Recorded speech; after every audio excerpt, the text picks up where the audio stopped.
listening to Akira The Don, artist, DJ, wave lord, and architect of the Meaning Wave universe.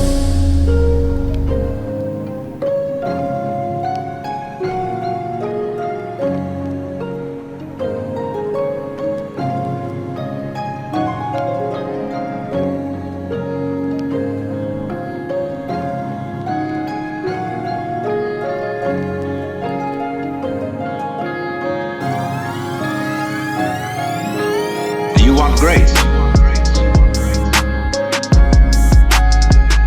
Well, ask God, maybe he'll give it to you. And the theologian will tell you, yes, God gives his grace freely. He gives it to all because he loves all. It's here like the air. All you have to do is receive it.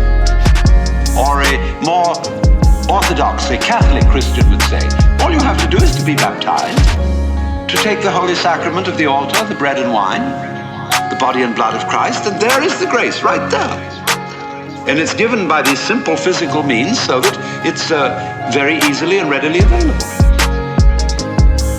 Well, a lot of people got baptized, and it doesn't always take. People fall from grace. Why do they? You see, we're just talking about the same old problem, but we've put it a step up. But it's the same problem. How can I improve myself? Was the first problem. The second problem is, do you want grace?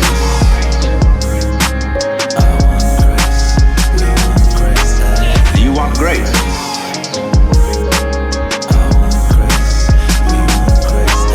Do you want grace?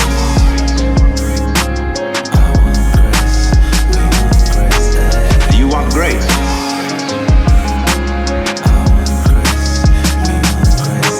How can I accept grace? They're both the same problem. Because you've got to make a move, which will put yourself out of your own control into the control of a better.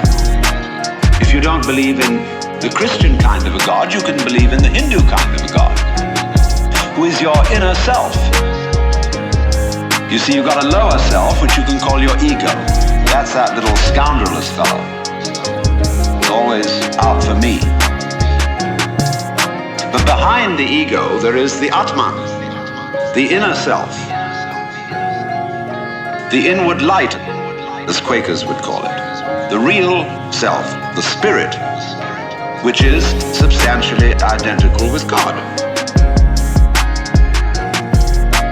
So you've got to meditate in such a way that you identify with your higher self.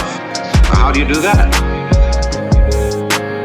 Well, you start by watching all your thoughts very carefully, watching your feelings, watching your emotions, so that you begin to build up a sense of separation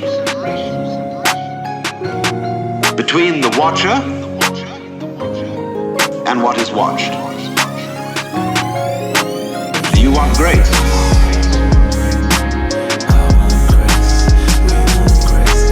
Do you want grace?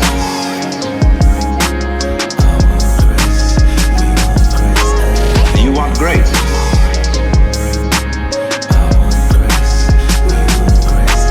Do you want grace?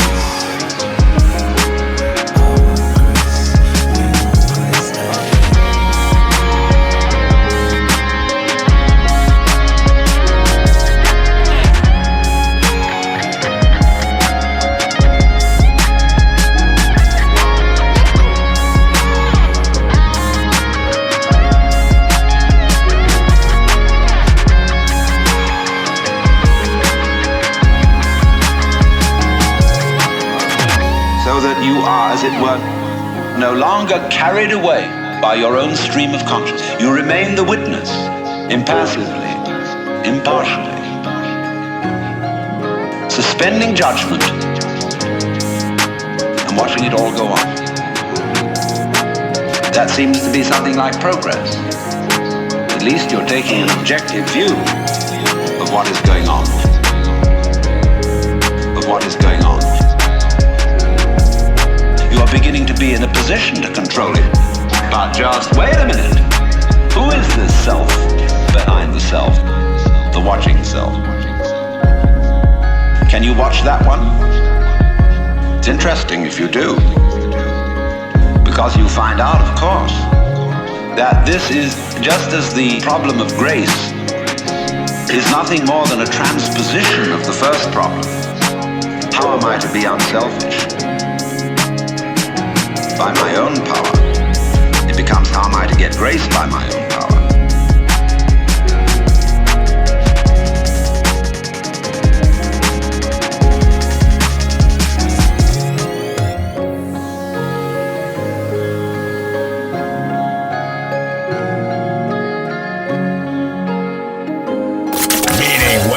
Have you made your ancestors' sacrifice worthwhile today?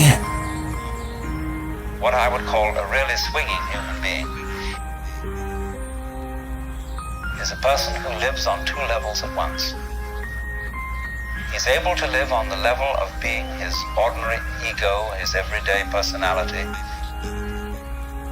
and play his role in life and observe all the rules and so on that go with that.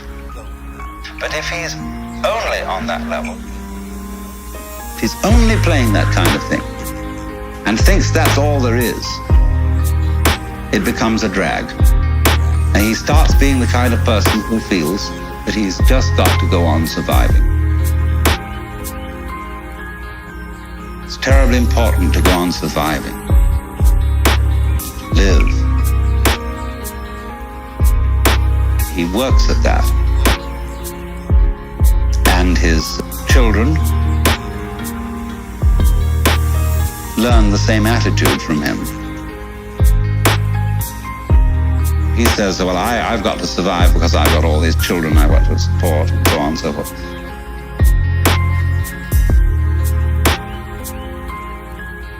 And then they take the same attitude. They breed up children and they feel compulsive about supporting them. They've got to go on.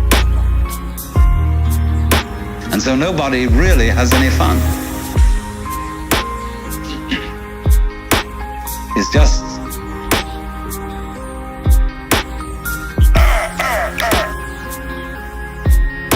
we've got to make this thing, you see? And you don't have to.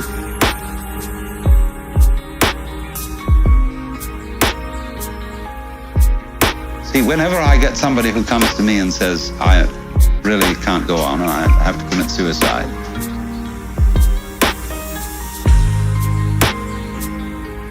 I say, well, that's entirely, you're right.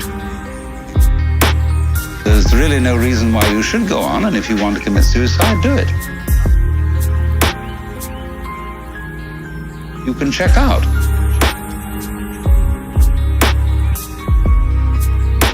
Of course, this reduces anxiety when they feel free to commit suicide. They don't really have to commit suicide so much.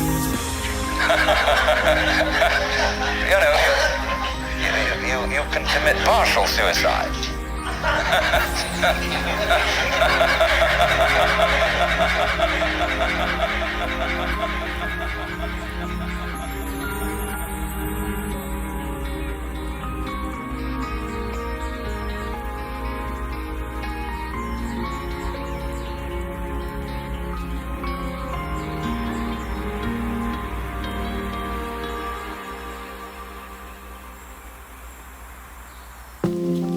It's 44 degrees and it's nice and rainy outside. But no one cares about that. It's not about the rain. It's what the rain represents. Life was always giving you a test, trying to give you a way out, trying to give you an excuse not to show up. This is my excuse today. But guess what? You gotta have the mentality to show up every fucking day of your life, no matter what life throws at you. It's our responsibility to show up to the Coliseum of life, prepared for fucking battle. I don't care what you're going through, what life's throwing at you. It's your responsibility to find your new 100%. Take it upon yourself to do that. Stay hard. Not about the rain. It's what the rain represents. Life is always giving you a test, trying to give you a way out. It's not about the rain. It's what the rain represents. Life is always giving you a test, trying to give you a way out. So what's your fucking excuse? Is it too cold where you live? Is it too hot where you live? Does it rain too fucking much? Now it's time for some real fucking talk. Maybe you're the only black person applying for a fucking job. Maybe you're the only female. Maybe you're the only fucking gay person. Job, whatever the fuck it may be. Maybe that sits in your fucking head. Maybe that's your excuse for not being better. Life's your own big fucking picture. When I was young, all those things got in my head. Black, fucking not smart enough, single mom, all that bullshit owns space in my head. If you're allowing people and things and situations to own space in your fucking head, you're losing. Last thing, life's one big fucking head game. You play with yourself.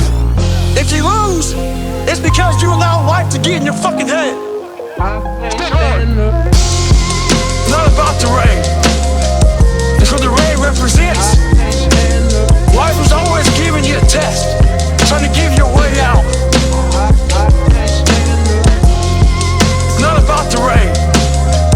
It's what the rain represents. Life is always giving you a test, trying to give you a way out.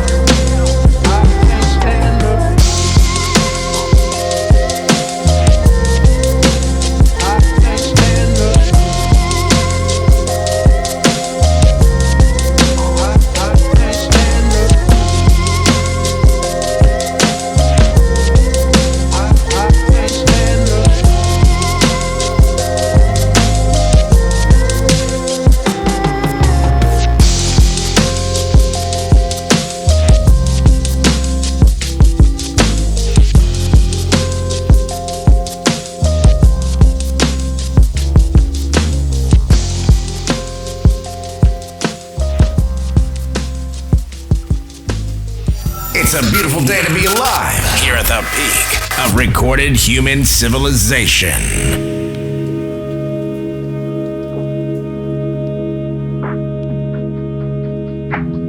Akira The Don.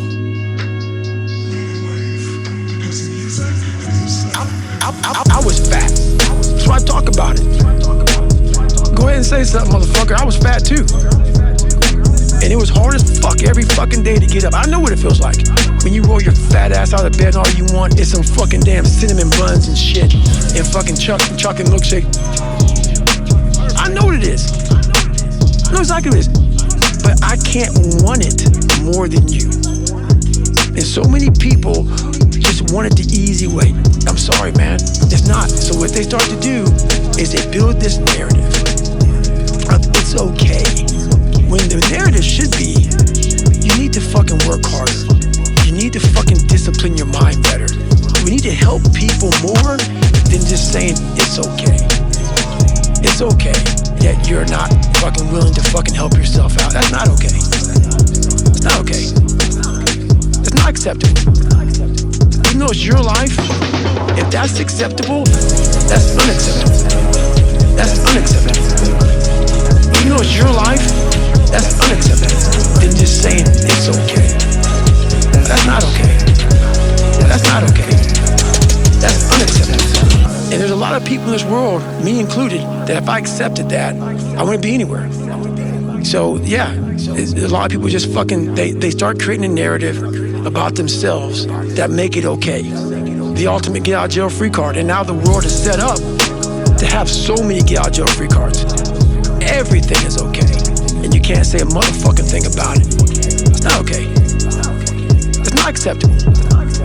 Even though it's your life, if that's acceptable, that's unacceptable. That's unacceptable. Even though it's your life, that's unacceptable. Than just saying it's okay. That's not okay. That's not okay. That's unacceptable. That's unacceptable. That's unacceptable. Even though it's your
all comes down to this basic question.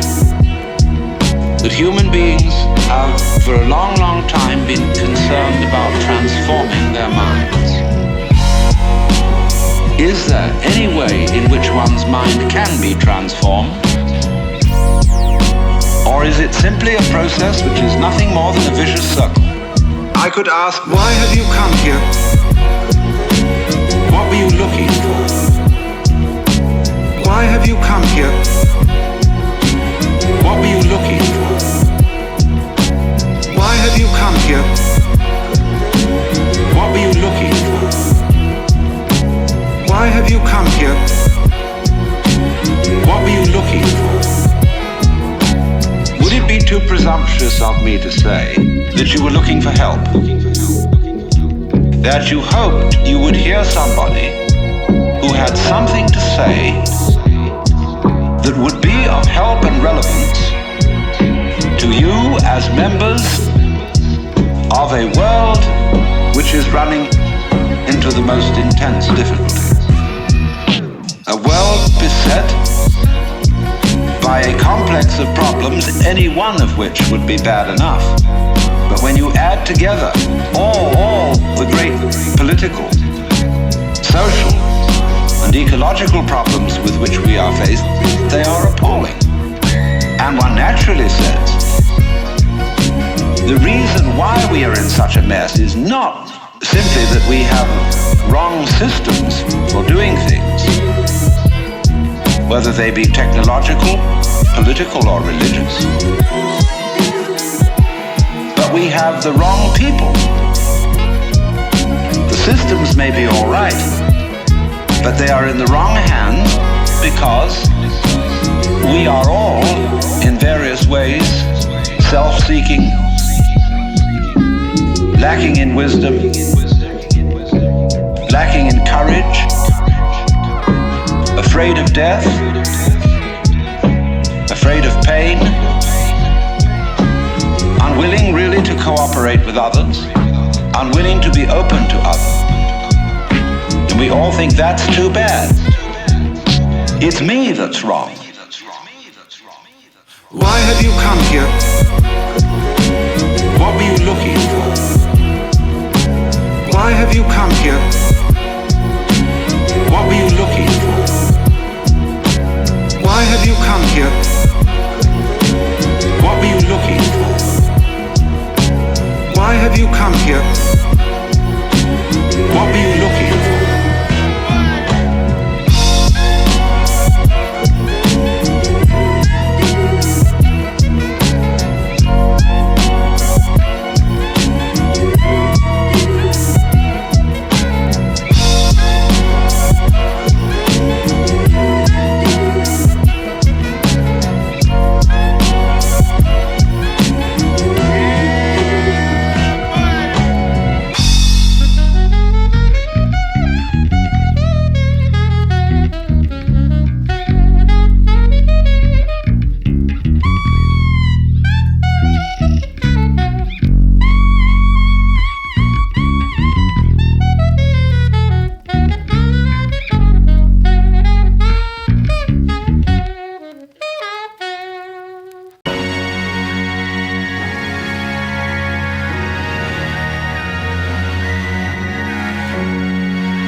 I wonder what you would do if you had the power to dream any dream you wanted. I wonder what you would do if you had the power to dream any dream you wanted.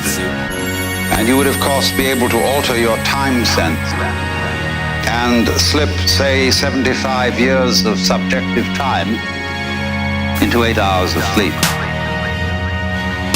You would, I suppose, start out by fulfilling all your wishes. You could design for yourself what would be the most ecstatic life.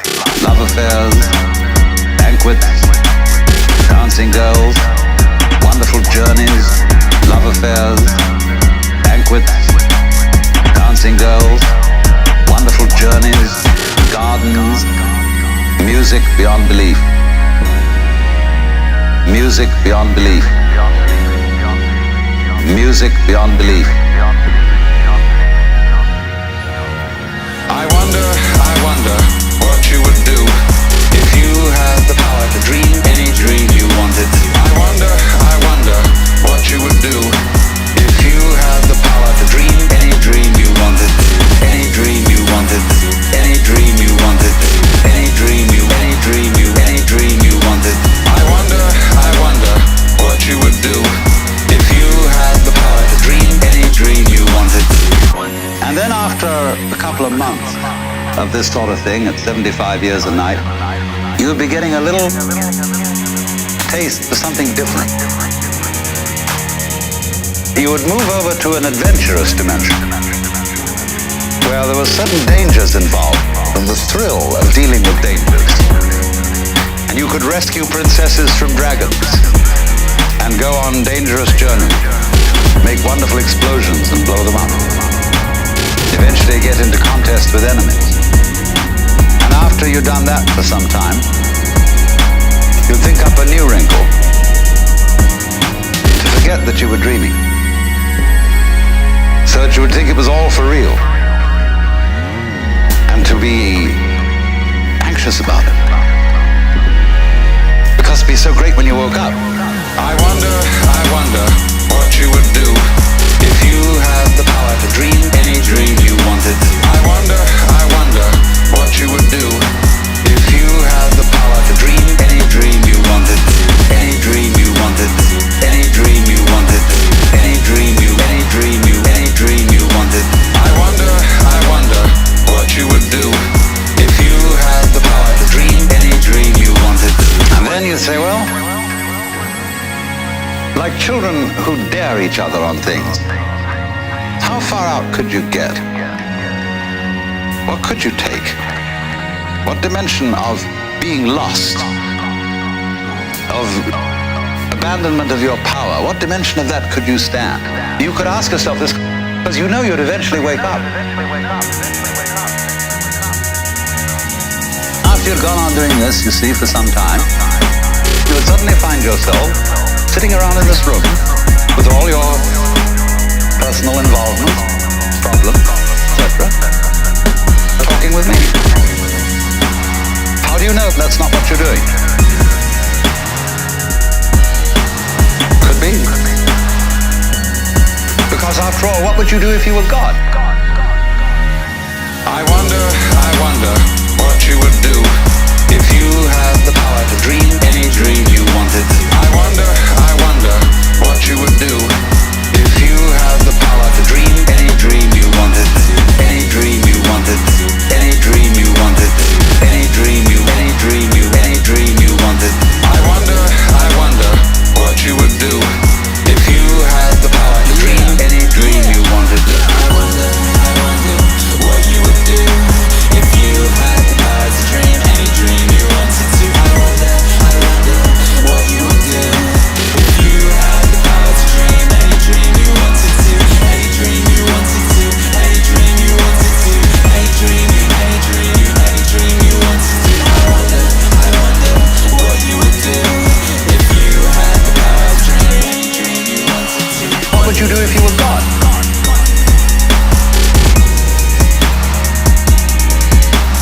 What would you do if you were God?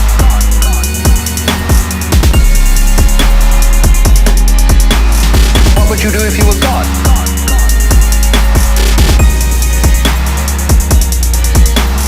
What would you do if you were God?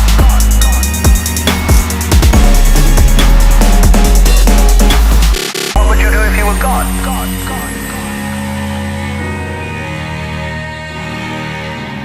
What would you do if you were God?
seriously, in dead earnest, and to have all the problems that go with that.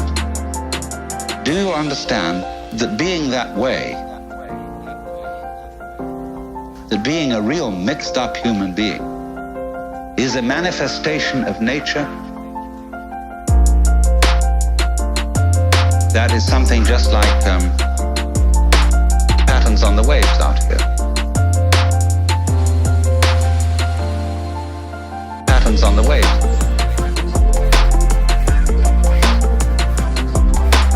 Patterns on the waves.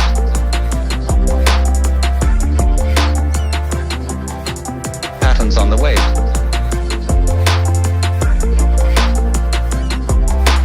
Patterns on the waves.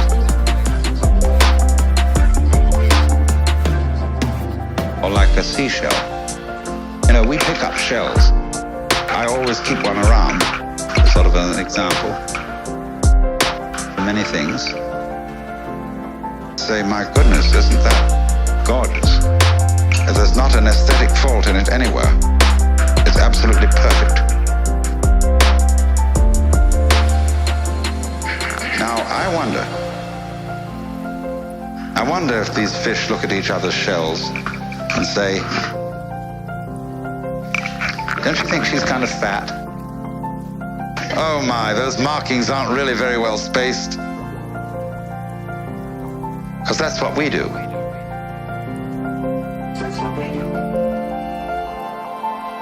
Patterns on the wave.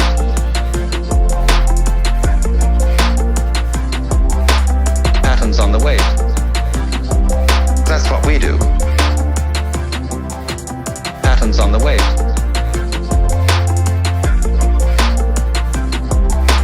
Patterns on the wave. That's what we do. See, we don't realize that all of us in our various goings on and behavior and so on are just as much and more marvelous, much more complicated, much more interesting. All these gorgeous faces that I'm looking at. You know, every one of them. Some are supposedly pretty, some are supposedly not so pretty.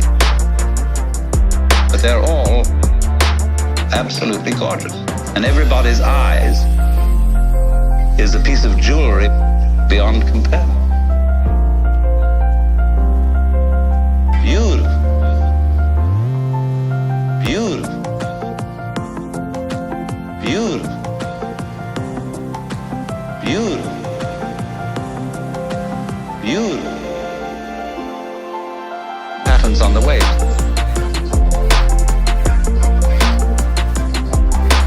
Patterns on the wave. That's what we do. Patterns on the wave.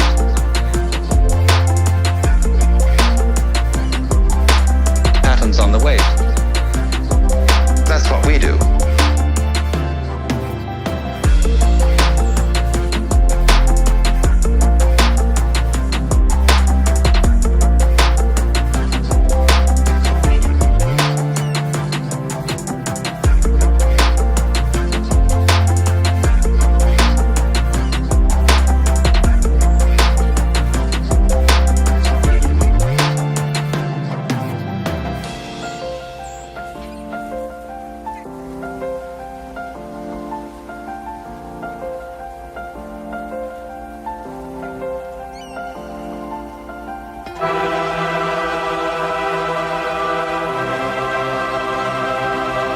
Akira The Don. He's got clout.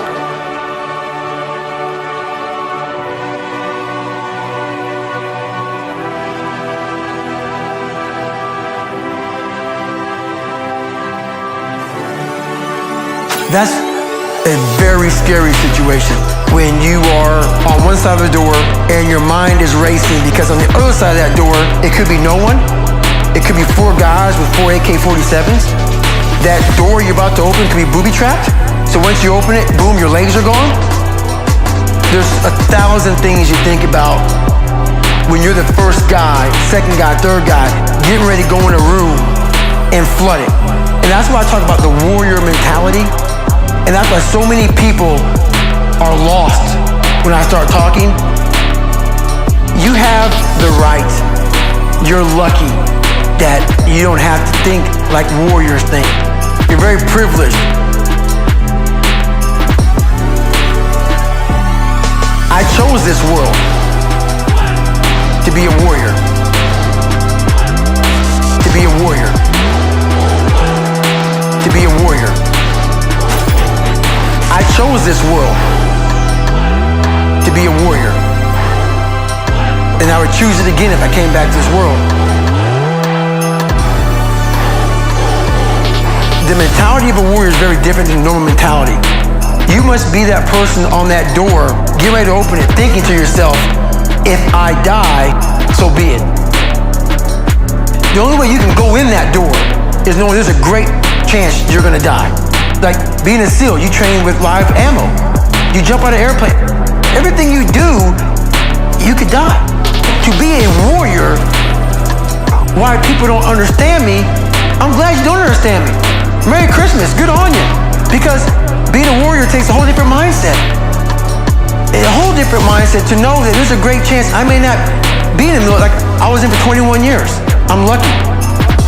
I'm very lucky that I'm alive, able to talk to you, able to still run. But when you sign up on that dotted line to be a SEAL, your mentality changes. I may not live. You gotta accept that. And that's the mentality you have. And that's what makes you a warrior. If you're scared to die, you're a bad warrior.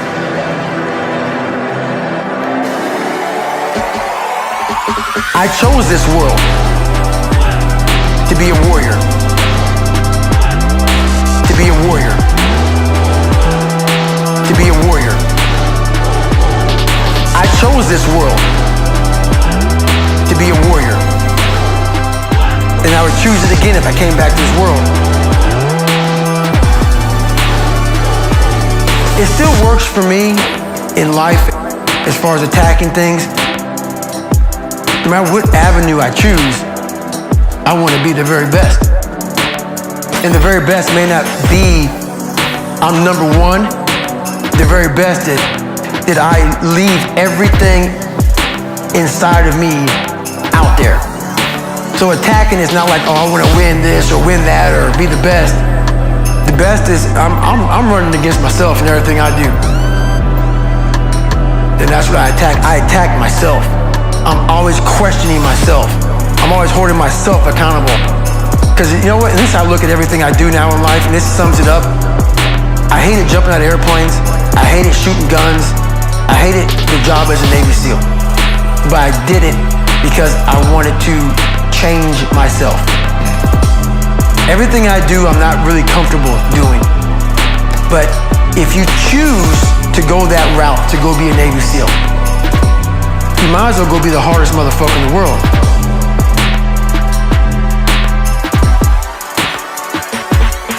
I chose this world to be a warrior. To be a warrior. To be a warrior. I chose this world to be a warrior. And I would choose it again if I came back to this world. Because if you're choosing to do something, you have two routes. You can go there and be a little weak person and get through barely, and that's your reputation. Or you can go through the hardest guy you can possibly be, and that's your reputation. So my whole thing is, if you're gonna choose to open that fucking door in Iraq or Afghanistan, open the motherfucker and go in hard. Because they're gonna remember you by slowly opening it and peeking in. So if you're gonna open it, and you made the mind to open it, don't crack it open. Open the fucking door and go in. That's with life. If you're choosing to do something, attack it. Because they're gonna remember you as not attacking it. So I want to be remembered. You can hate me, but there's one thing you can't say about me. I didn't attack it. So that's the mentality you have. If you're gonna do something, you might as well attack it. Because you can do it anyway.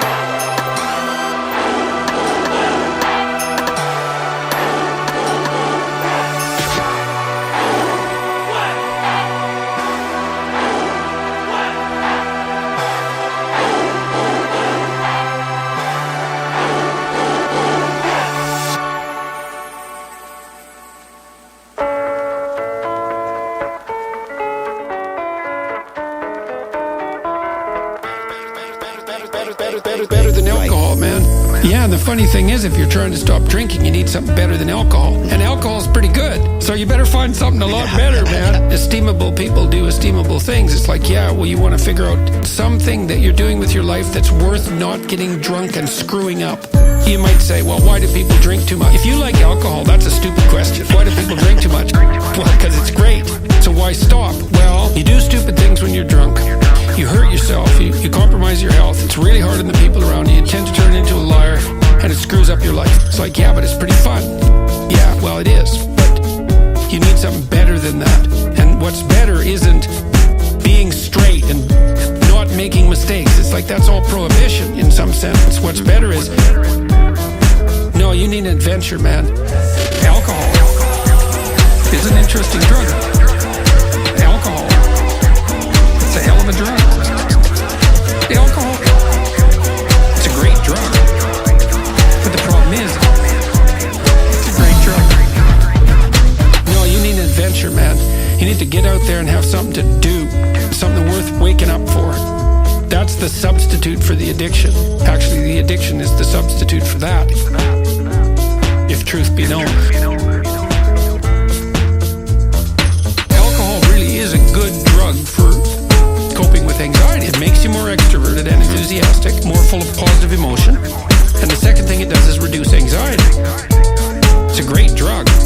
But the problem is, it's a great drug for the moment. Alcohol is an interesting drug. Alcohol, it's a hell of a drug. Alcohol, it's a great drug. But the problem is, it's a great drug. Alcohol is an interesting drug because it actually doesn't make people stupid. People who are drunk will take far more risk. And you might say, well, that's because they're too stupid to understand the risk. It's like, no, they're not. If you ask them about the risk when they're drunk, they can outline it perfectly. What it stops them from doing is caring about the risk. That's why you can drive around drunk at high speed in a car, which is a really stupid thing to do. It's fun, like so many things. It's like jumping off a cliff. I'm flying. True until the last 1/10 of a second. It's like then you're not flying, man. Alcohol is an interesting drug. Alcohol, it's a hell of a drug. Alcohol, it's a great drug. But the problem is, it's a great drug. Alcohol is an interesting drug. Alcohol, it's a hell of a drug. Alcohol, it's a great drug. But the problem is, there's consequences. Meaning Wave. Life is as kind as you let it be.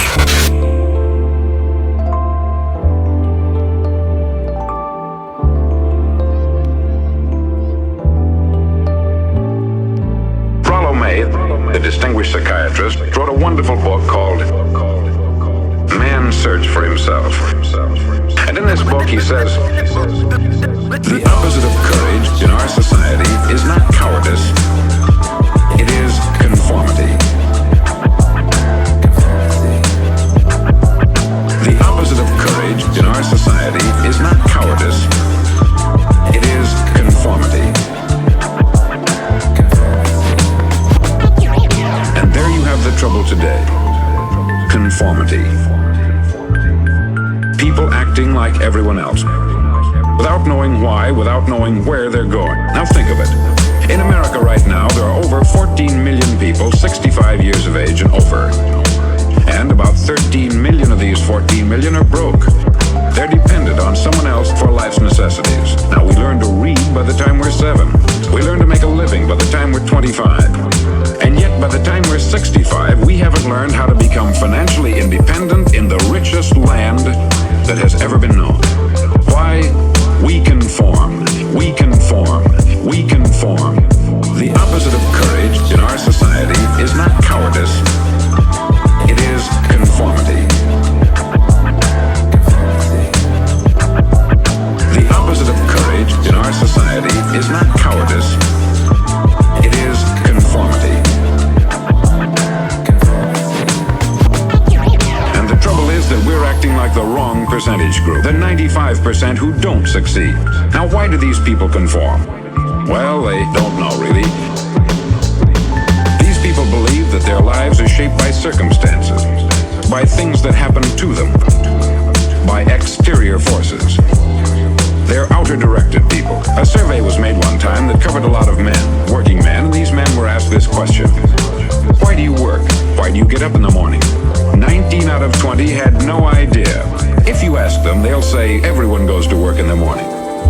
And that's the reason they do it. Because everyone else is doing it. The opposite of courage in our society is not cowardice. It is conformity. The opposite of courage in our society is not cowardice. It is conformity.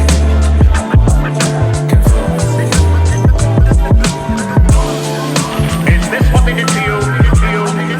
Is this how they tried to bring you till they got what they were after? In your heads must still be the remnant of a brain. In your hearts must still be the desire to be a human being again. Why? We conform. We conform. We conform. Why? We conform. We conform. We conform. Why? We conform. We conform. We conform. Why? We conform. We conform. We conform.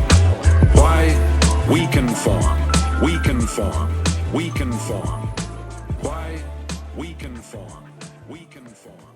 We conform.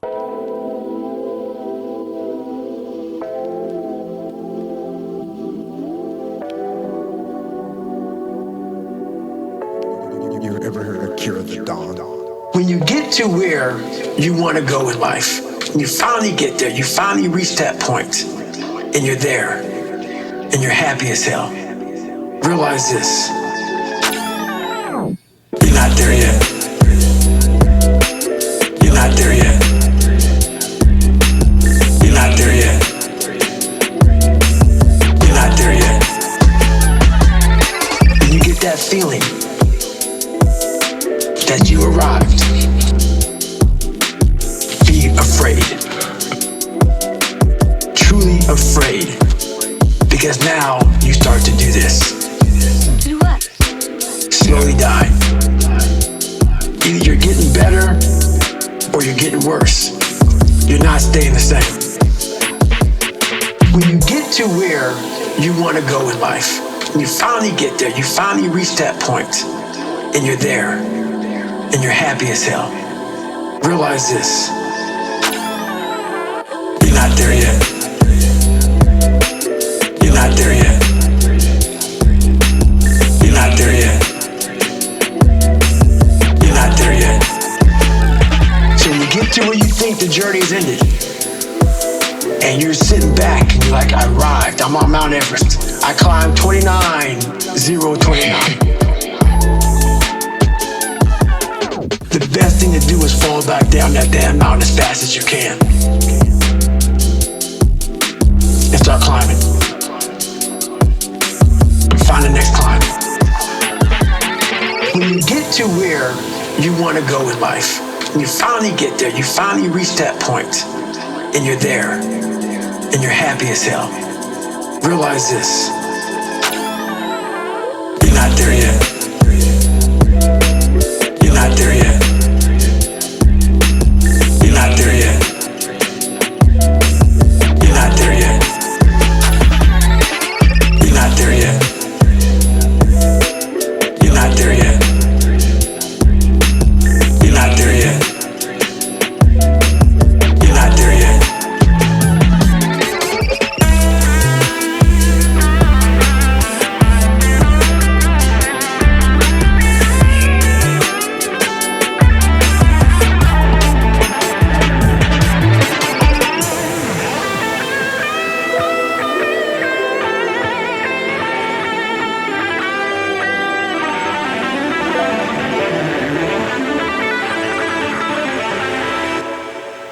MEANINGWAVE.com. Because happiness is a side effect of meaning. Some of us become entitled.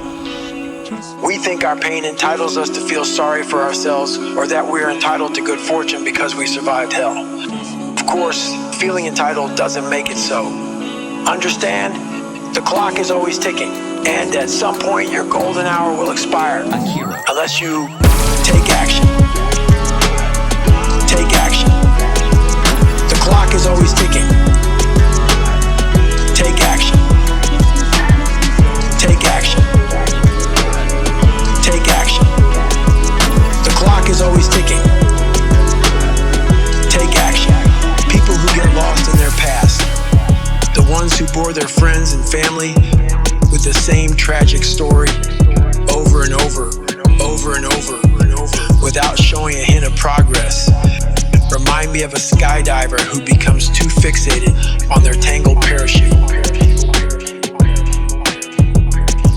They know they have a backup ready to go, but burn so much time trying to fix the primary chute that they forget to track their altimeter. And by the time they cut the first chute away and pull the second ripcord, it's too late.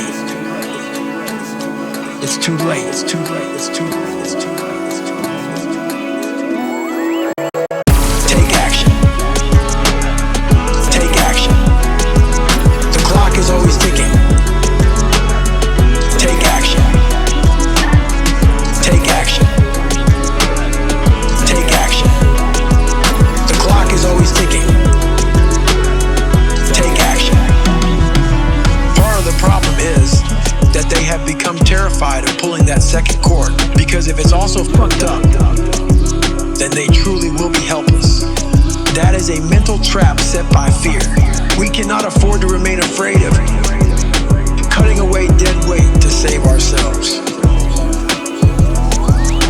I was that skydiver for far too long. My father was violent. My mom was broken. I was bullied, laughed at, and misunderstood. Check, check, and checkmate. And yet, I was breathing free and I was not bleeding.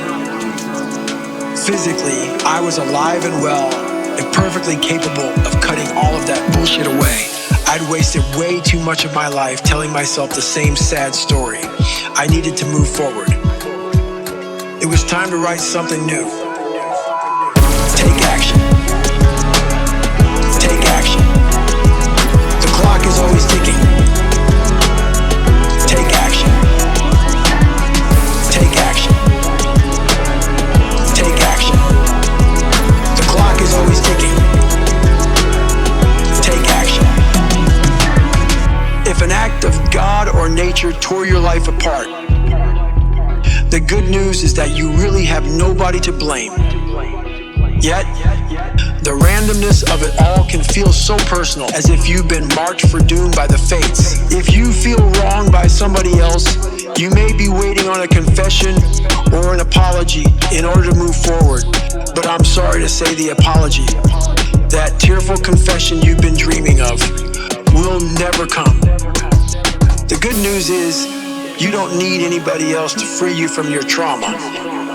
You can do it on your own. My father never apologized to me. Nobody ever said sorry for anything I went through. I had to come to the conclusion that while I didn't deserve any of it, I was my main problem and primary obstacle. I'd given my father all my power. I had to take it back. I had to diffuse my demon. I had to shrink him down to the lowly, pathetic figure he was by, humanizing him, just as there was no other way to come out of the gauntlet. That was my childhood, except fucked up. I had to see that he was a mortally fucked up piece of shit because of what he went through. Once I understood that, it was up to me to either do the hard work to break that cycle or stay cursed. Like medics on the scene of a car accident, we all must act with a sense of urgency and tune into that ticking clock in the back of our minds.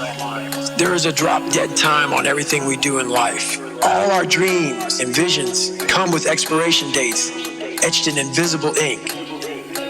Windows of opportunity can and do close, so it is imperative that we do not waste time on bullshit. Take action. Take action. The clock is always ticking. Take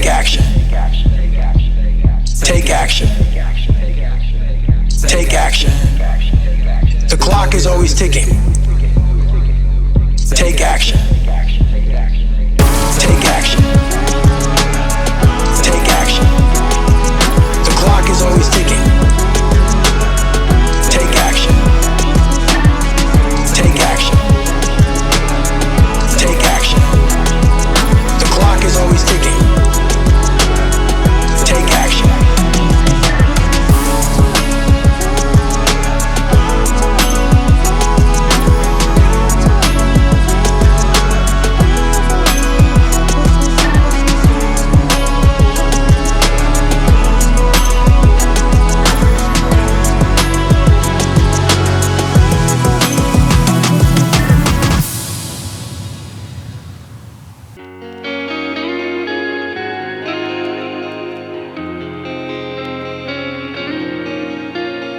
Akira.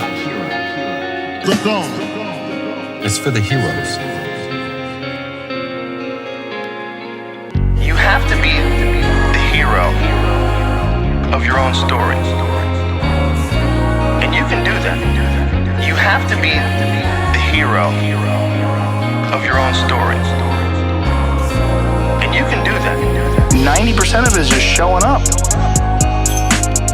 Get there and start working. Like, you're not gonna feel perfect every day. Gotta be those days you push through.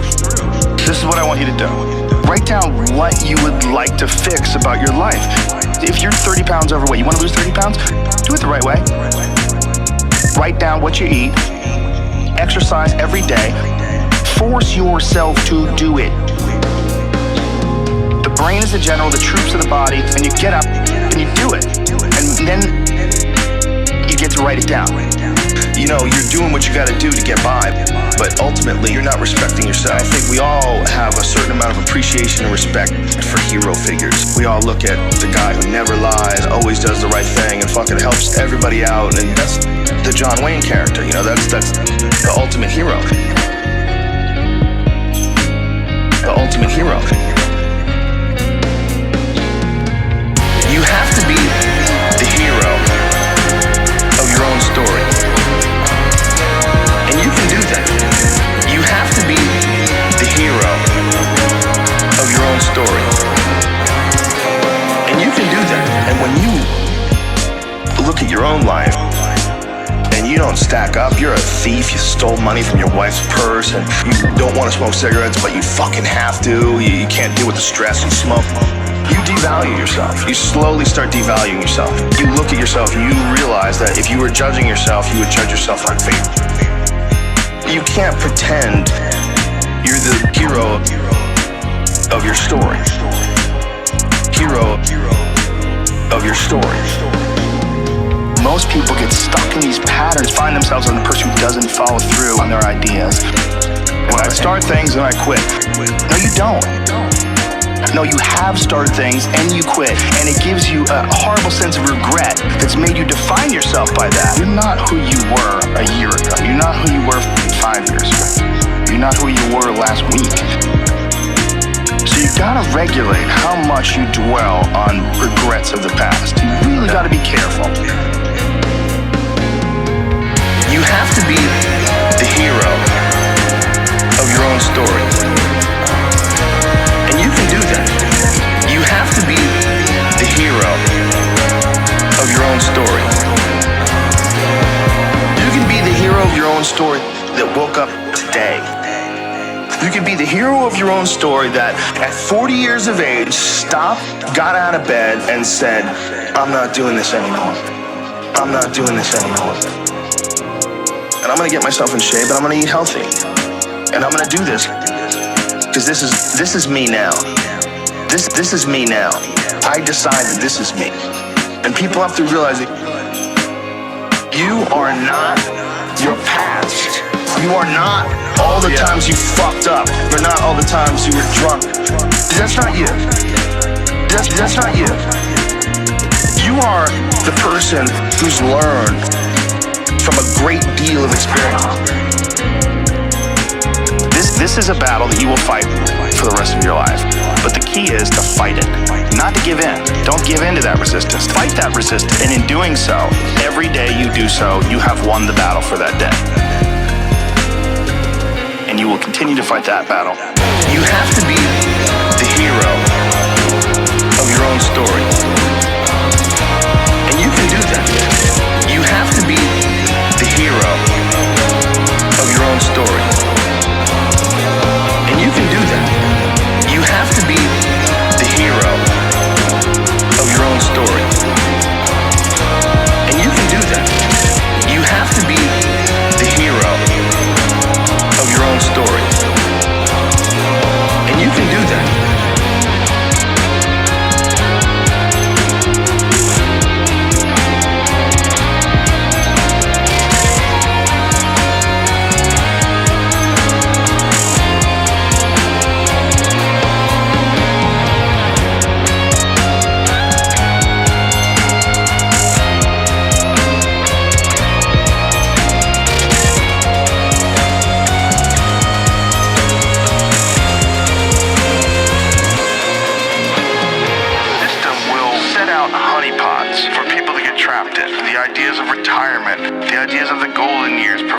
Benefits, providing you a healthy work environment. Why? Well, because they want people to work for them. They don't want people to realize their own dreams and escape. They want to set it up so that you stick around. Stick around in some sort of an unsatisfying world. It's up to you to see that video game problem, see that issue as it comes up on the map, and calculate your future.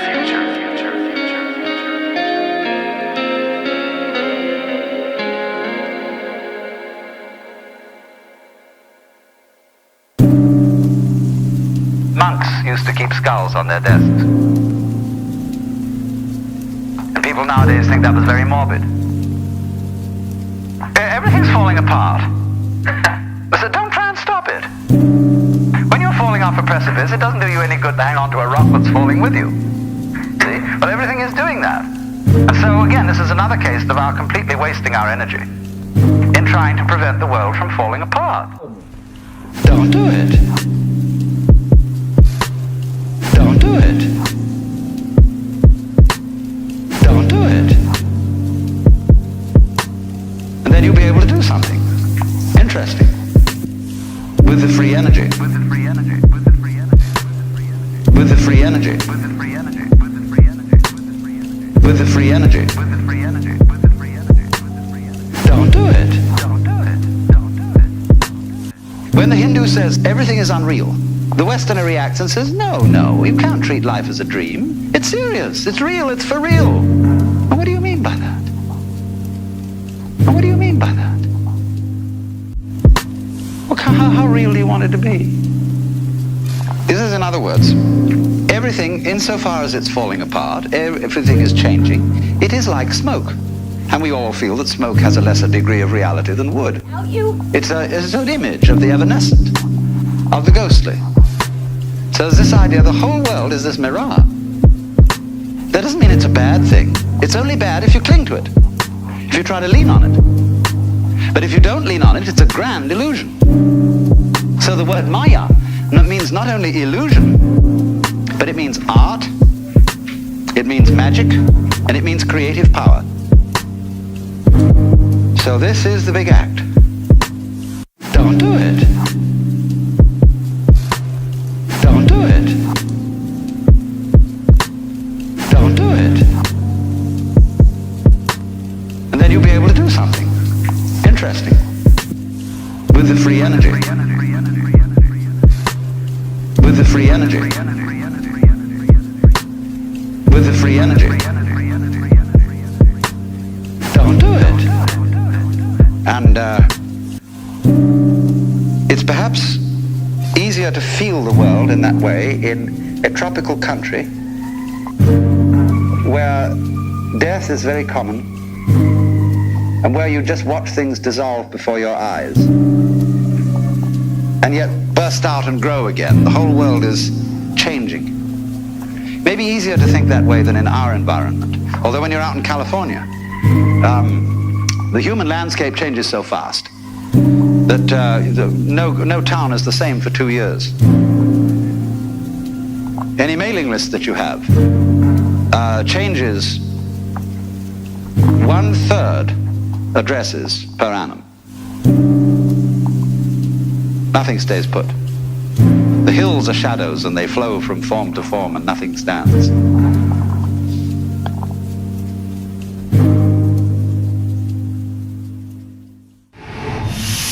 Life is as kind as you let it be. Meaning Wave. For some reason, God put me in almost every fucked up situation on the planet.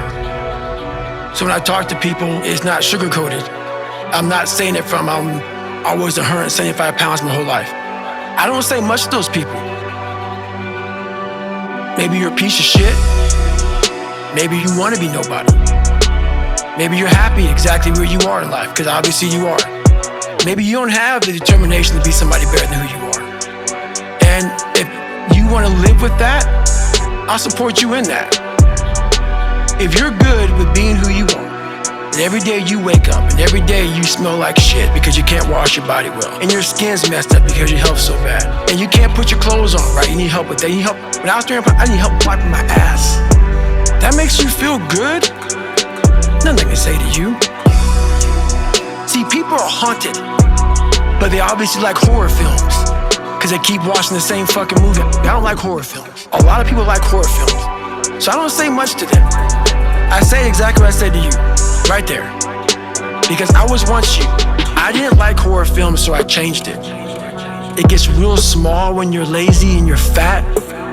Their will is so small that they don't have any, and you can't give it to them. Because this isn't a hack. This has to be in you. Something in you has to wake up. This isn't a hack. This has to be in you. And usually the only person that can wake it up is you. Sometimes you can read a David Goggins book because I was all this shit and then a lot more of fucked up. But if you don't have a little flame, just barely, you're done. I can't light it for you. You have to explore, examine the insides of yourself. And what do you really want out of life? You have to explore, examine the insides of yourself. And what do you really want out of life? This isn't a hack. This has to be in you. Something in you has to wake up. This isn't a hack. This has to be in you. And usually the only person that can wake it up is you.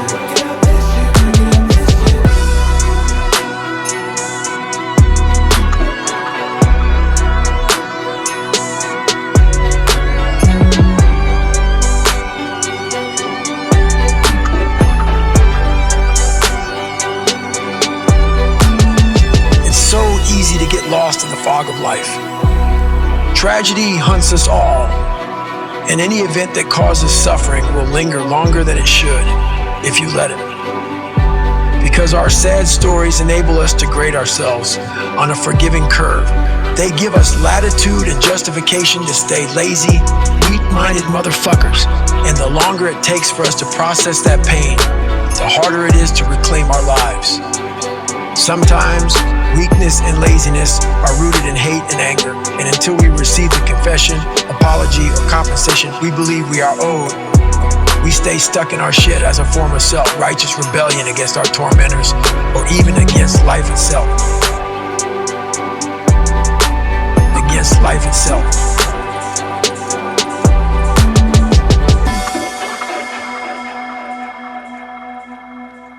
William Shakespeare put it this way: our doubts are traitors and make us lose the good we oft might win by fearing to attempt. George Bernard Shaw said, people are always blaming their circumstances for what they are. I don't believe in circumstances. I don't believe in circumstances. People are always blaming their circumstances for what they are. I don't believe in circumstances. I don't believe in circumstances. The people who get on in this world are the people who get up and look for the circumstances they want, and if they can't find them, make them. apparent, isn't it? And every person who discovered this for a while believed that he was the first one to work it out. We become what we think about. Now it stands to reason that a person who's thinking about a concrete and worthwhile goal is going to reach it, because that's what he's thinking about. And we become what we think about. Conversely, the man who has no goal, who doesn't know where he's going, and whose thoughts must therefore be thoughts of confusion and anxiety and fear and worry, becomes what he thinks about. His life becomes one of frustration, fear, anxiety, and worry. And if he thinks about nothing, he becomes nothing. And if he thinks about nothing, he becomes nothing. And if he thinks about nothing, he becomes nothing. People are always blaming their circumstances for what they are. I don't believe in circumstances. I don't believe in circumstances. People are always blaming their circumstances for what they are. I don't believe in circumstances. I don't believe in circumstances. Now, how does it work? Why do we become what we think about? Well, I'll tell you how it works as far as we know. Suppose a farmer has some land, and it's good, fertile land. Now, the land gives the farmer a choice. He may plant in that land whatever he chooses. The land doesn't care. It's up to the farmer to make the decision. Now, let's say that the farmer has two seeds in his hand. One is a seed of corn, the other is nightshade, a deadly poison. He digs two little holes in the earth and he plants both seeds, one corn, the other nightshade. He covers up the holes, waters, and takes care of the land, and what will happen? Invariably, the land will return what is planted. As it's written in the Bible, as ye sow, so shall ye reap. So up come the two plants, one corn, one poison. Now, the human mind is far more fertile, far more incredible and mysterious than the land, but it works the same way. It doesn't care what we plant. Success, failure. A concrete worthwhile goal, or confusion, misunderstanding, fear, anxiety, and so on. But what we plant, it will return to us.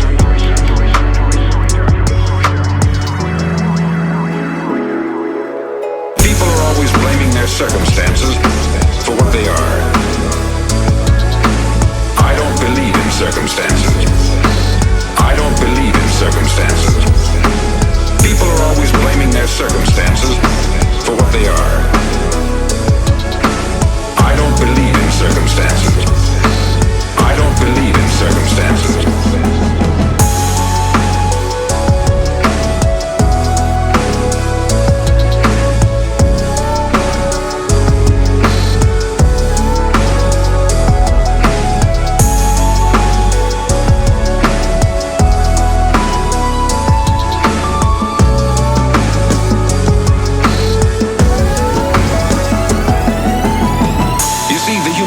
The last great unexplored continent on the earth. It contains riches beyond our wildest dreams. It will return anything we want to plant.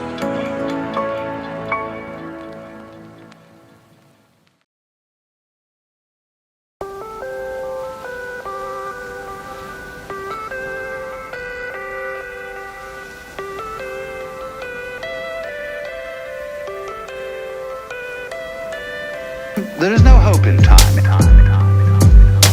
Everything is going to get worse in time. Because, as you know, it does. We all fall apart in the end.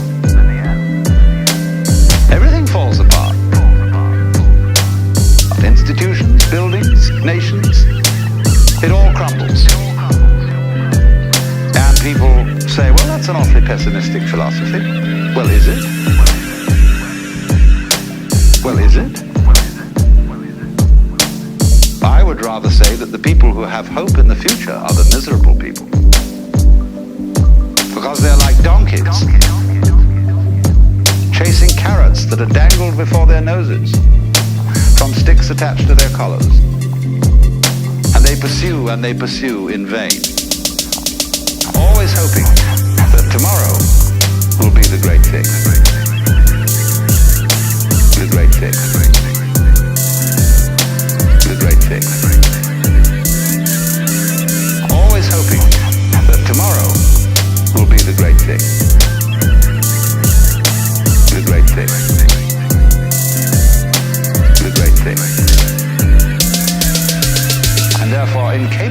enjoying themselves today.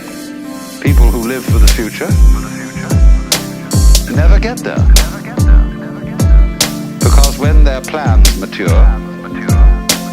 they are not there to enjoy them. They're the sort of people who spend their lives saving for their old age and trying to teach their children to do the same thing. Always hoping that tomorrow will be the great thing. The great thing. The great thing. Always hoping that tomorrow will be the great thing. The great thing. The great thing. And therefore incapable of enjoying themselves today.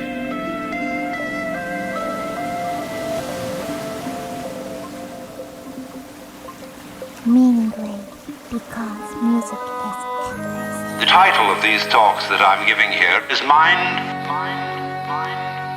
Over Mind.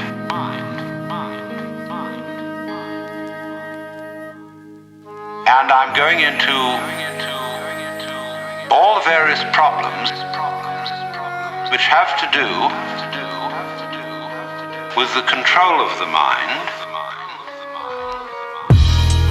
And so I might introduce what I'm going to say by saying it from different points of view. For example, if you're interested in communications, it will be the problem of feedback. Or if I may put it in theological terms, how does man follow the will of God if the will of man is perverse? The theologians say, you cannot do this without having divine grace, or the power to follow the will of God. How then do you get grace? Why is grace given to some and not to others? If I cannot follow the will of God by my own effort because my will is selfish, how will my will, which is selfish, be transformed into an unselfish will? If I cannot do it because I am already the selfish will, then grace must do it. Then grace must do it. If grace has not already done it, why not? Because I didn't accept it. But by definition, I had no power to accept it because my will was selfish. Must I then become a Calvinist and say that only those people who are predestined to receive grace will be able to live the good life? The good life. Then we come back to the inadmissible position that people who live evil lives do not get grace because they are not predestined to it out of the infinite wisdom of the Godhead. Then God himself must be held responsible for their evil deeds. You're listening to Akira The Don, artist, DJ, wave lord, and architect of the Meaning Wave universe. He's got clout. The sense that you just have to go on living. That life is a must. When you say to anything spontaneous, see, life is spontaneous. It happens, in the words of the Taoists, Ziran, which means of itself so. That's their Chinese expression for nature. What happens by itself, what isn't pushed, but it just pops up, you see? You came into being, you know? It happens in a kind of a plop way like that. See? Now, you can't tell that process, you ought to happen. You must happen. Because that puts a bind on it. In the same way as when you have a child and all the relatives that come to a party on Thanksgiving, the child into the middle of all the relatives and say, now dear, play. Now dear, play. Now dear, play. Play on demand, play on demand, play on demand, play. Say now dear, play. Now dear, play. Play on demand, play on demand, play on demand, play. See, it absolutely bugs the child to do it like that. And so this is the problem for every artist. Because an artist is a man who makes his living by playing. Whether he's dancing, painting, or playing music, or whatever it is. And he has to overcome this problem. He has to know how to play in public at a given time on an appointment. See? Now that's not an easy thing to learn. But when you catch on to the trick of it, you can do it. To play on demand. That's the hardest lesson of life. To contrive what is called by my Japanese artist friend Saburo Hasegawa a controlled accident. Now dear, play. Now dear, play. Play on demand, play on demand, play on demand, play. Say now dear, play. Now dear, play. Play on demand, play on demand, play on demand, play. Now dear, play. Now dear, play. Play on demand, play on demand, play on demand, play. Say now dear, play. Now dear, play. Play on demand, play on demand, play on demand, play.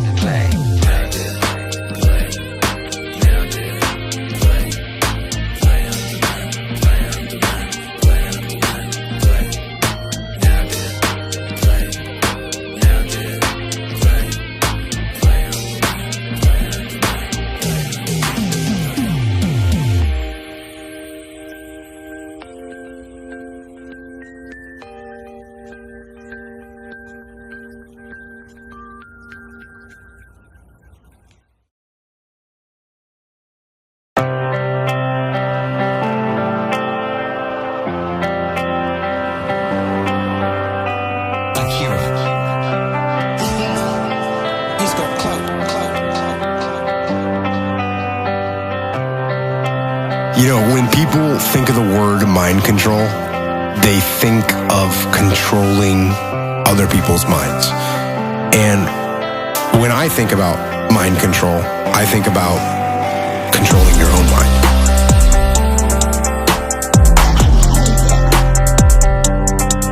Because while I am obviously a physical person, and I embrace physicality, we are our minds.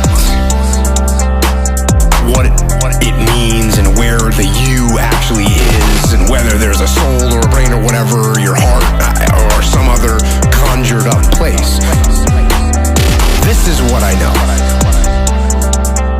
is that your mind, the thing that is listening and comprehending these words right now, that is you. And that thing, that mind, you can control. You are the machine. Mind control. You are the machine. Mind control. And you can control the machine. Mind control. You have that ability. Mind control. And that you are going to do what you want to do. And people ask me, how do I get tougher? Be tougher. They ask me, can I wake up earlier in the morning? The answer is, wake up earlier in the morning. How can I work out consistently every single day? Work out consistently every single day. How can I stop from eating sugar? Stop eating sugar. What about the emotions? How can I stop missing that girl or that guy or whoever broke up with me? How can I stop missing them? Stop missing them. That is mind control.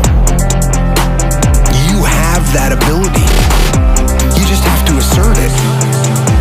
You have to decide that you're going to be in control. Mind control. You are the machine. Mind control. And you can control the machine. Mind control. You have that ability. Mind control. And that you are going to do what you want to do. Weakness doesn't get a vote. Laziness, they don't get a vote. Sadness, no vote. Frustration, no vote. Negativity, you don't get a vote. I don't even give my temper a vote. So the next time you're feeling weak, or you're feeling lazy, or you're feeling soft, or you're feeling emotional, tell them that they don't get a vote. Tell them you are declaring martial law on your mind. You're declaring mind control. And impose what you want on your brain. Mind control. You are the machine. Mind control. And you can control the machine. Mind control. You have that ability. Mind control. And that you are going to do what you want to do. Impose the discipline and the power and the positivity and the will, and use that mind control to move your life where you want it to be. It's the things I always say.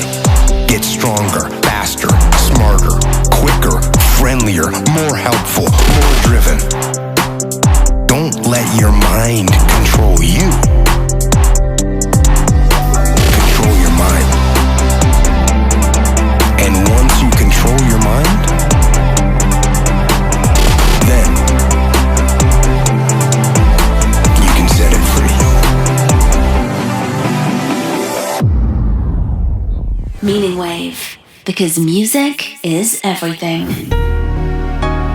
If, looking at it from another way, we push technology to its furthest possible development, and we had, instead of a dial telephone on one's desk, a more complex system of buttons, and one touch, beep, would give you anything you want. Aladdin's lamp. You would eventually have to introduce a button labeled surprise. Surprise. Surprise. Because all perfectly known futures, as I pointed out, are past. They have happened. Virtually. It is only the true future is a surprise. It is only the true future is a surprise.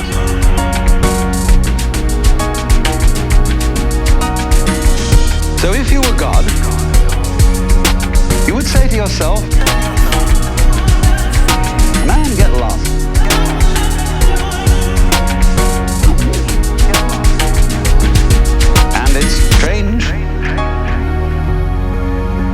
this idea is obscurely embedded in the Christian tradition, when in the Epistle to the Philippians, St. Paul speaks of God the Son, the Logos, the Word of God, who is incarnate in Christ, and says, "Let this mind be in you which was also in Christ Jesus, who being in the form of God, thought not equality with God a thing to be clung to, but made himself of no reputation, and humbled himself, and was found in fashion as a man, and became obedient to death." Same idea. Same idea as the idea of the dream, that very far out dream. Same idea as the idea of the dream, that very far out dream. Same idea as the idea of the dream, that very far out dream. Same idea as the idea of the dream, getting as extreme as you can get. As you can get.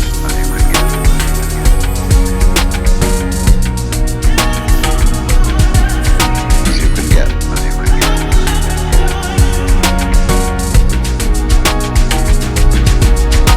And so this then is the basis of the Hindu view of the universe and of man. The Hindu looks upon the universe as a drama. The Westerner, of course, looks upon the universe as a construct, as something made.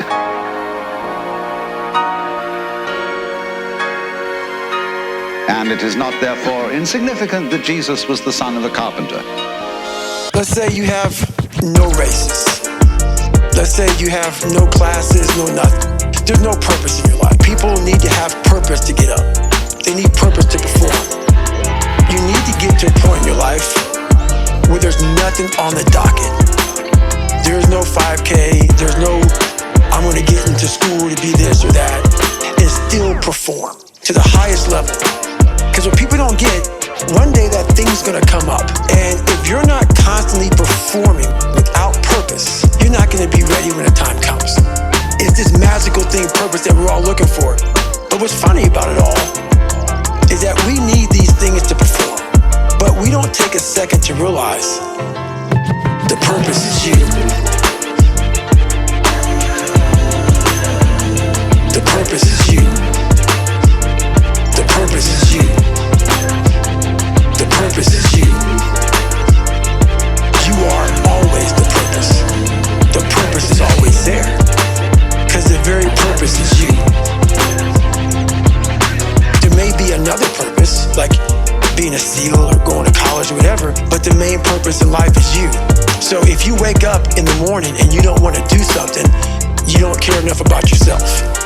And that's what you need to really research is, why am I not doing this for myself? That is the number one purpose in life, is to better oneself. That's the only purpose I fucking need. That's the only purpose I fucking need. So the reason I get up every day, even though there's no races, there's no school, there's nothing in front of me, is because I have pride in myself. The purpose is you. The purpose is you. The purpose is you. The purpose is you. You are always the purpose. The purpose is always there. Because the very purpose is you. You have to want to be better. It starts off with, you have to have pride in yourself. You have to have pride in yourself.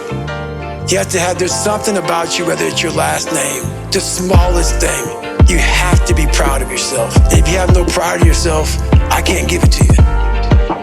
I want to be the standard.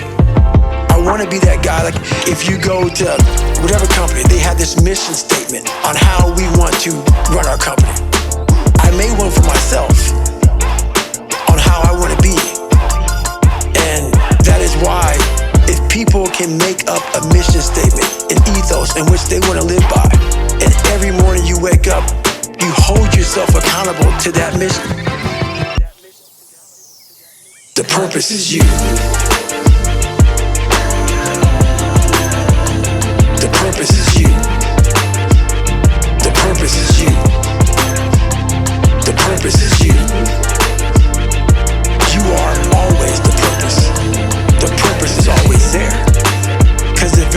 purpose is you.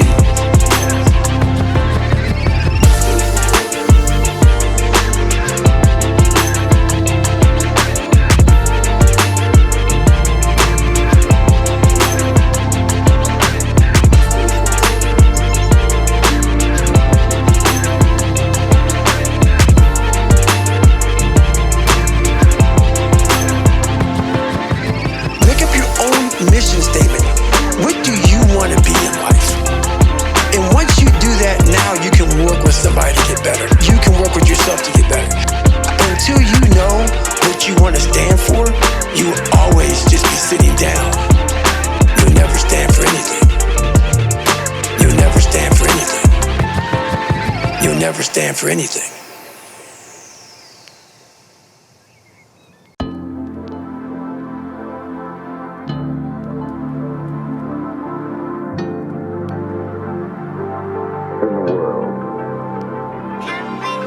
I'd like to tell you about the strangest secret in the world.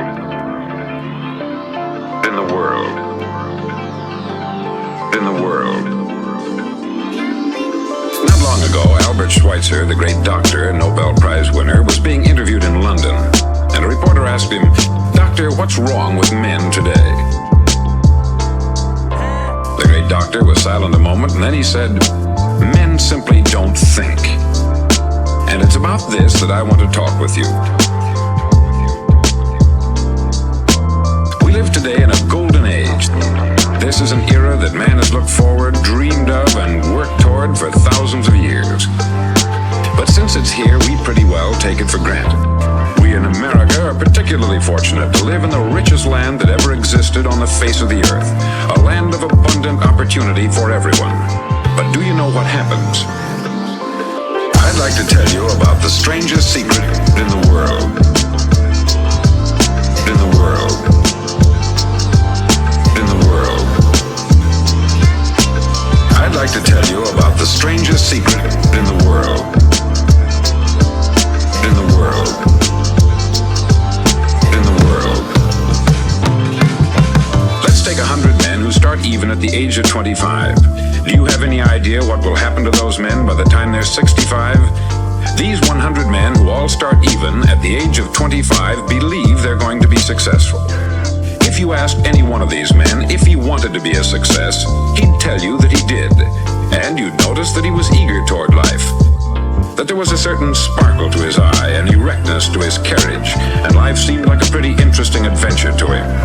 But by the time they're 65, 1 will be rich. 4 will be financially independent. 5 will still be working. 54 will be broke. Now think a moment. Out of the 100, only 5 make the grade. Why do so many fail? What has happened to the sparkle that was there when they were 25? What's become of the dreams, the hopes, the plans? And why is there such a large disparity between what these men intended to do and what they actually accomplished? I'd like to tell you about the strangest secret in the world. In the world. In the world. I'd like to tell you about the strangest secret in the world. In the world. In the world.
Default aggressive.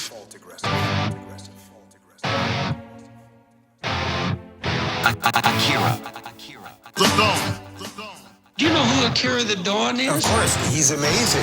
Proactive and aggressive are similar, and they are both good. You certainly have to be proactive in the world. You want to be dictating what happens, not responding to it. And yes, that means creating or controlling a situation as much as you can, but being aggressive. That means you are ready to attack. As I always point out, this doesn't mean you walk around with your chest puffed out, ready to bang heads with everyone around you. It doesn't mean you confront people physically or mentally head on without a tactically superior plan. It doesn't mean you go straight forward into conflict without thought and without reason. It doesn't mean you engage in attrition warfare. No, that is almost never smart. Default aggressive. You are going to get after it. You are going to move fast. You are going to think fast. You are going to outthink and outmaneuver the enemy. Default aggressive. You are going to get after it. You are going to move fast. You are going to think fast. You are going to outthink and outmaneuver the enemy.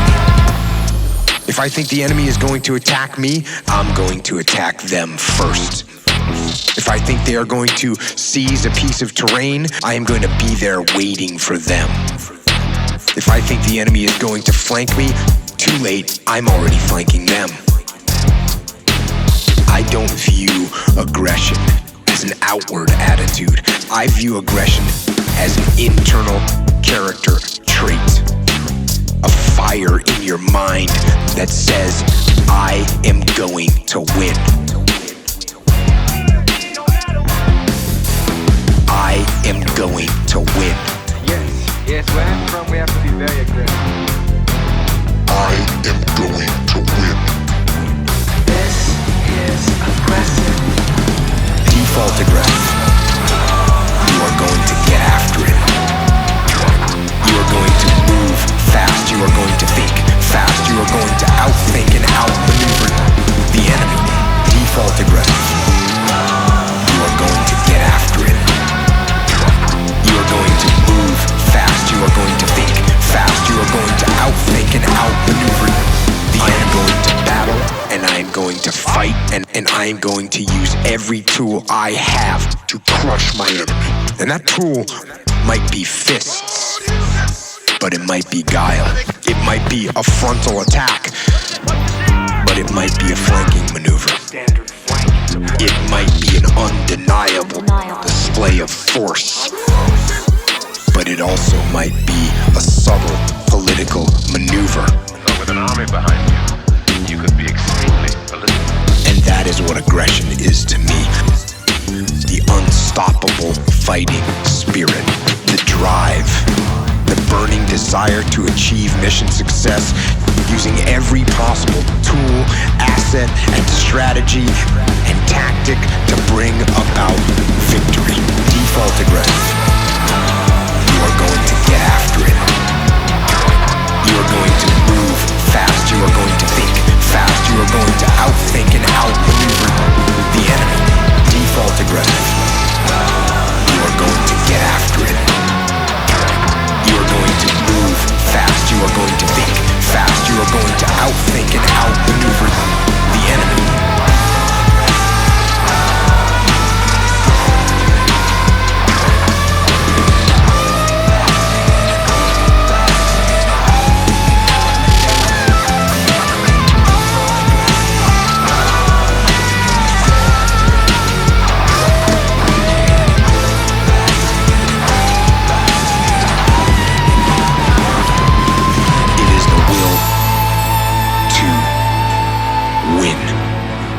And if that kind of internal, relentless aggression is your default mode, you will win.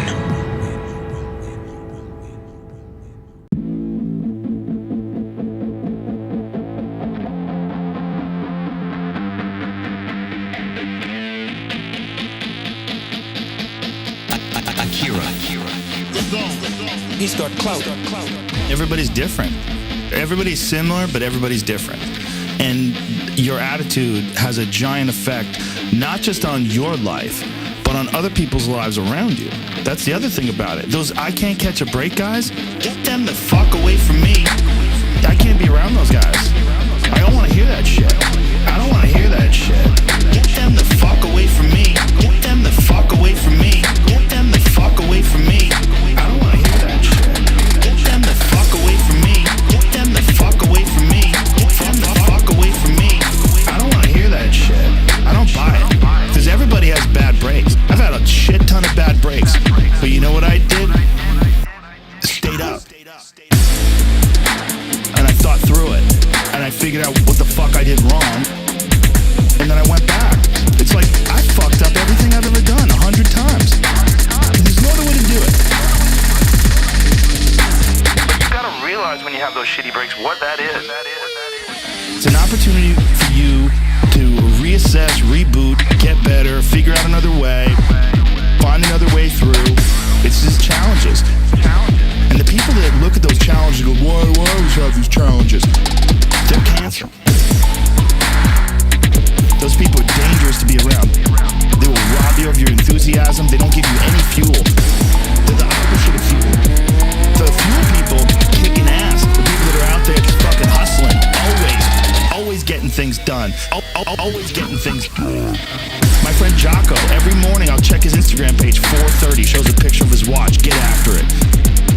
Get after it. He's out there working out 4:30 in the morning. He does it every fucking morning. Why? Because he doesn't want to. That's how you do it. You go and get after it. You don't make any excuses. And those kind of guys are fuel. But those I can't catch a break guys, they're the opposite of fuel. They're just pissing on your fire. They're no fun. Get them the fuck away from me. I can't be around those guys. I don't want to hear that shit. I don't want to hear that shit. Get them the fuck away from me. Get them the fuck away from me. Get them the fuck away from me. I don't want to hear that shit. Get them the fuck away from me. Get them the fuck away from me. Get them the fuck away from me. I don't want to hear that shit. I don't want to hear that shit. I don't want to hear that shit. I don't want to hear that shit. Get them the fuck away from me.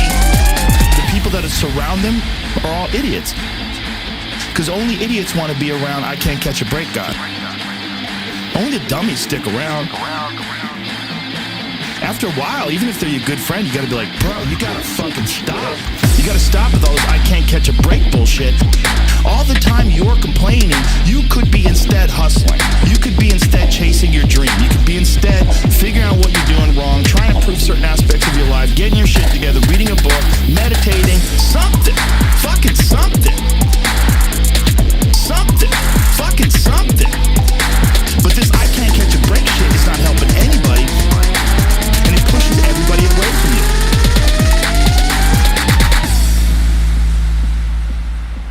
Get them the fuck away from me.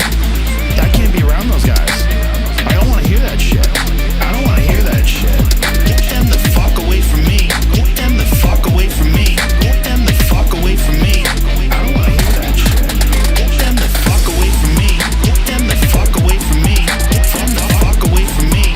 I don't want to hear that shit. I don't want to hear that shit. I don't want to hear that shit. I don't want to hear that shit. Get them the fuck away from me.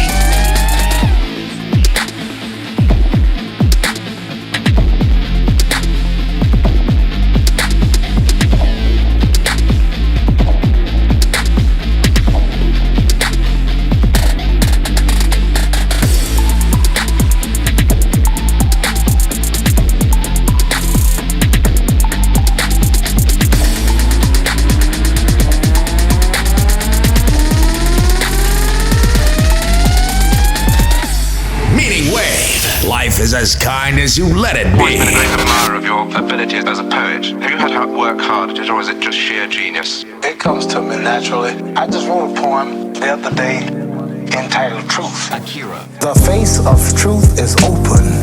The eyes of truth are bright. The lips of truth are ever closed. The head of truth is upright. The breast of truth stands forward. The gaze of truth is straight. Truth has neither fear fear nor doubt. Truth has patience to wait. The words of truth are touching.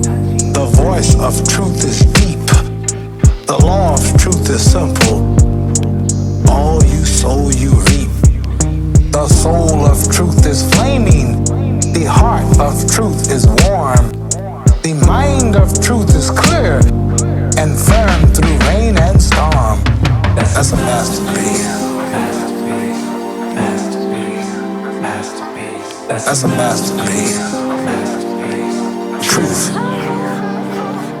That's a masterpiece. That's a masterpiece. Truth. Facts are only its shadow. Truth stands above all sin. Great be the battle of life. Truth in the end shall win. The image of truth is the cross. Wisdom's message is its rod. The sign of truth is Christ, and the soul of truth is God. Life of truth is eternal. Immortal is its past. Power of truth shall endure. Truth shall hold to the last. Life of truth is eternal. Immortal is its past. Power of truth shall endure. Truth shall hold to the last. That's a masterpiece. That's a masterpiece. Truth. That's a masterpiece.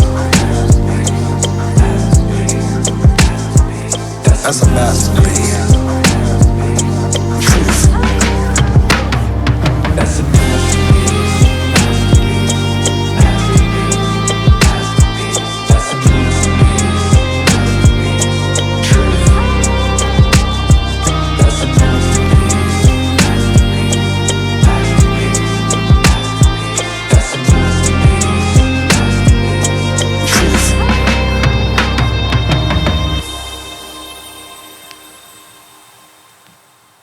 First thing that when a revolution happens, they take over the radio stations because they want to get right into the thoughts of the people. Think it's going into your brain. It's words. You ever heard of Akira The Don? Just press play. Rome wasn't built in a day. We all know that. Everyone hears that.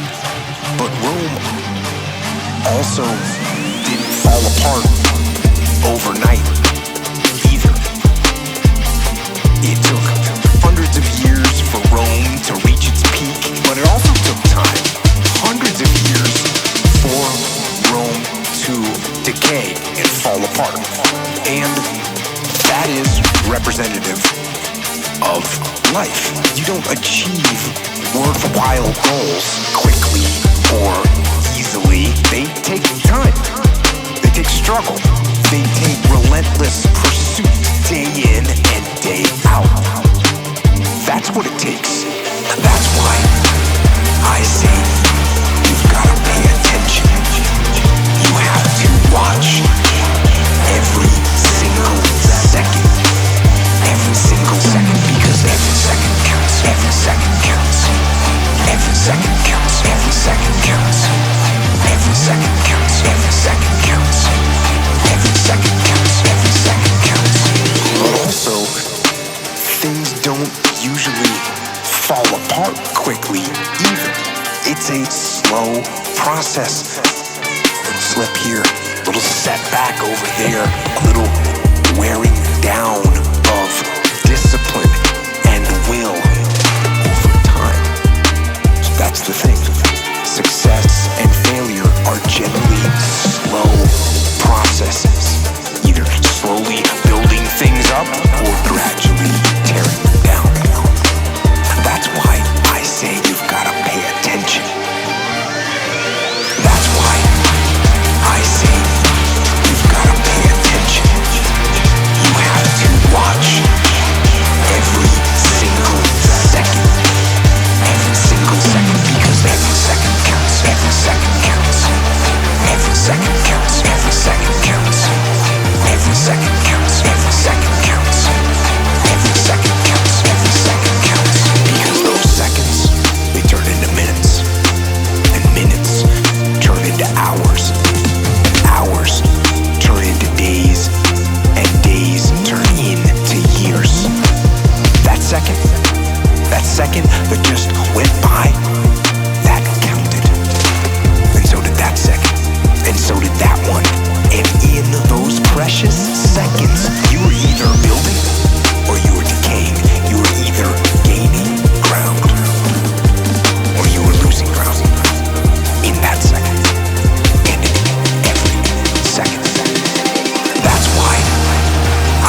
second.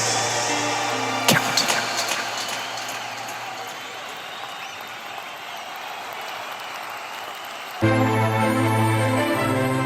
You once said that if you were growing up in this generation that you would have a field day because you would take their souls.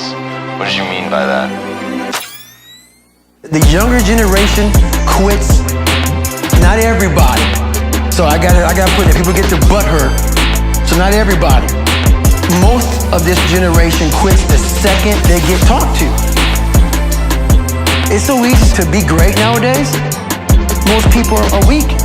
This is a softened generation. So if you have any mental toughness, any ability, if you have any fraction of self-discipline, the ability to not want to do it but still do it. And I hate to run. And what makes me so crazy, people go, well, why do you run if you hate it?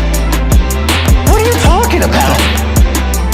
I don't want to take showers and eat either. I hate that too. That's life, man. It wasn't until I changed that mentality that I became somebody. I hated going to school, so guess what? I was dumb as shit. 1 + 1 is 2. But if you can get through to doing things that you hate to do, on the other side is greatness. 1 + 1 is 2. But if you can get through to doing things that you hate to do, on the other side is greatness. On the other side is greatness. 1 + 1 is 2. But if you can get through to doing things that you hate to do, on the other side is greatness. On the other side is greatness. That's what people understand. By me running, I am callous in my mind. I'm not training for a race. I'm training for life. I'm training for the time when I get that 2 o'clock in the morning call that my mom is dead or something happens tragic in life. I don't fall apart. I'm training my mind and my body and my spirit so it's all one, so I can handle what life is going to throw at me. Because the life I've lived throws a whole bunch at you. And if you're not physically and mentally prepared for that, you're just going to crumble. 1 + 1 is 2. But if you can get through to doing things that you hate to do, on the other side is greatness. On the other side is greatness. 1 + 1 is 2. But if you can get through to doing things that you hate to do, on the other side is greatness. On the other side is greatness.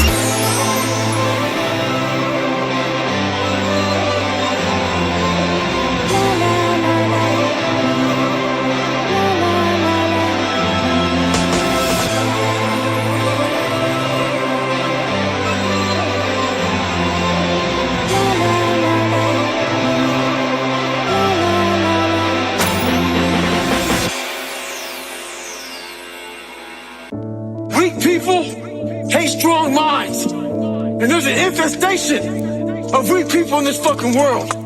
See, you're born with one mouth for a reason. Just speak what you believe in. Speak your thoughts. Speak your truth. Speak your thoughts. Speak your truth. See, you're born with one mouth for a reason. Just speak what you believe in. But what happens is, the goal of weak people is to silence you. So what they do to you is to isolate you. The more they isolate you, the more you want to put a fucking damn, you want to sew up your mouth right in the middle. You start speaking out both sides of your mouth. You don't stand for shit. And eventually what happens is, they make you so fucking soft, you become a fucking bobblehead. Weak people hate strong minds. And there's an infestation of weak people in this fucking world. See, you're born with one mouth for a reason. Just speak what you believe in. Speak your thoughts. Speak your truth. Speak your thoughts. Speak your truth. See, you're born with one mouth for a reason. Just speak what you believe in. And eventually what happens is, they make you so fucking soft, you become a fucking bobblehead. You try to shake in your head, yes. Whatever they fucking want. Speak your truth. Don't be a fucking bobblehead. Speak your truth. Don't be a fucking bobblehead. Speak your truth. Don't be a fucking bobblehead. Stay hard. Weak people hate strong minds. And there's an infestation of weak people in this fucking world. See, you're born with one mouth for a reason. To speak what you believe in. Speak your thoughts. Speak your truth. Speak your thoughts. Speak your truth. See, you're born with one mouth for a reason. To speak what you believe in. Speak your truth. Speak your thoughts. Speak your truth. See, you're born with one mouth for a reason. Speak what you believe in. Life of truth is eternal. Immortal is its past. Power of truth shall endure. Truth shall hold to the last. Make mine meaning wave.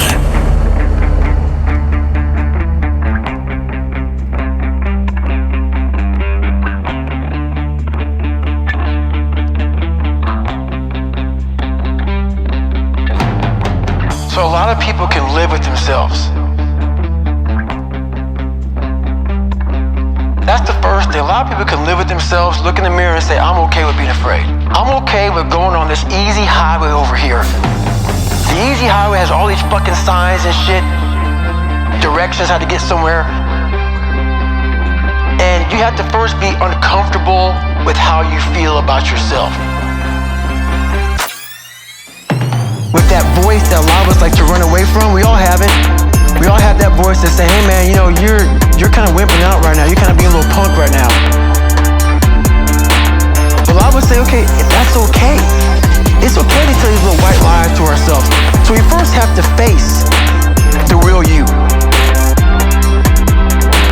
The real me is David Goggins. The real me is a guy looking at you right now saying, I don't want to fucking be on this show right now because I used to stutter as a kid. And I'm afraid of that.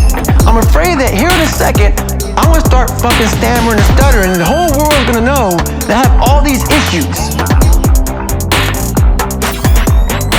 But that's when I see right now, okay, Goggins, you gotta go on this fucking show. That's Goggins. Goggins is saying, okay, David Goggins, you're a punk. Life made you this way. We can't live like this. We can't live in fear. We can't live in judgment. We can't be afraid of what the fuck people right now are looking at me saying about me. We cannot be afraid of that. That's Goggins. Goggins saying, fuck all of you who don't like me, who don't want to, and that person then comes in. But you have to be David Goggins and say, man, I'm afraid of this. I'm fucked up here. Life made me this way here. I stutter. I have these issues with reading and writing, and I'm fat and I'm insecure. You have to face that in that dark room. In that dark room is who you are. But in that dark room is where you have to create another human being that walks out of that dark room to face who you are. That's Goggins. That's Goggins. That's Goggins. That's Goggins. That's the only way you're gonna get over all those things. You have to create someone else. Not like you have two different personalities. It is you, but you have to find strength. And that visualization of almost me cracking out Goggins, almost like that Superman cape, like I'm coming out a different person, a person that doesn't give a fuck about anything, who doesn't care about being judged, who knows I'm weak, who knows I'm afraid, who says whatever you think about me, take it, whatever, I'm here. That's Goggins. In the dark room, you face yourself, you realize you want to be better. You realize you don't want to be this weak, insecure person in the world who has all these problems that we all have. We all have. Social media is a great platform to tell you who we want to be, not who we are.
what Marcus Aurelius, the great Roman emperor, said. He said, "A man's life is what his thoughts make of it." A man's life is what his thoughts make of it. Disraeli said this: "Everything comes if a man will only wait. I have brought myself by long meditation to the conviction that a human being with a settled purpose must accomplish it, and that nothing can resist a will that will stake even existence for its fulfillment." We become what we think about. We become what we think about. We become what we think about. Now let me say that again. We become what we think about. Ralph Waldo Emerson said this: "A man is what he thinks about all day long." William James said, "The greatest discovery of my generation is that human beings can alter their lives by altering their attitudes of mind." And he also said, "We need only in cold blood act as if the thing in question were real, and it will become infallibly real by growing into such a connection with our life that it will become real. It will become so knit with habit and emotion that our interest in it will be those which characterize belief." He also said this: "If you only care enough for a result, you will almost certainly attain it. If you wish to be rich, you will be rich. If you wish to be learned, you will be learned. If you wish to be good, you will be good. Only you must then really wish these things, and wish them exclusively, and not wish at the same time 100 other incompatible things just as strongly." We become what we think about.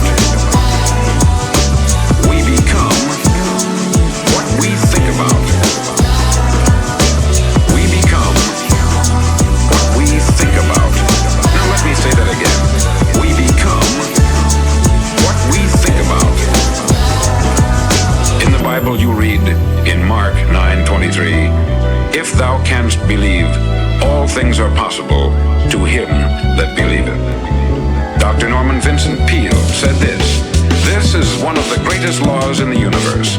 Fervently do I wish I had discovered it as a very young man. It dawned upon me much later in life, and I found it to be one of the greatest, if not my greatest discovery outside of my relationship to God.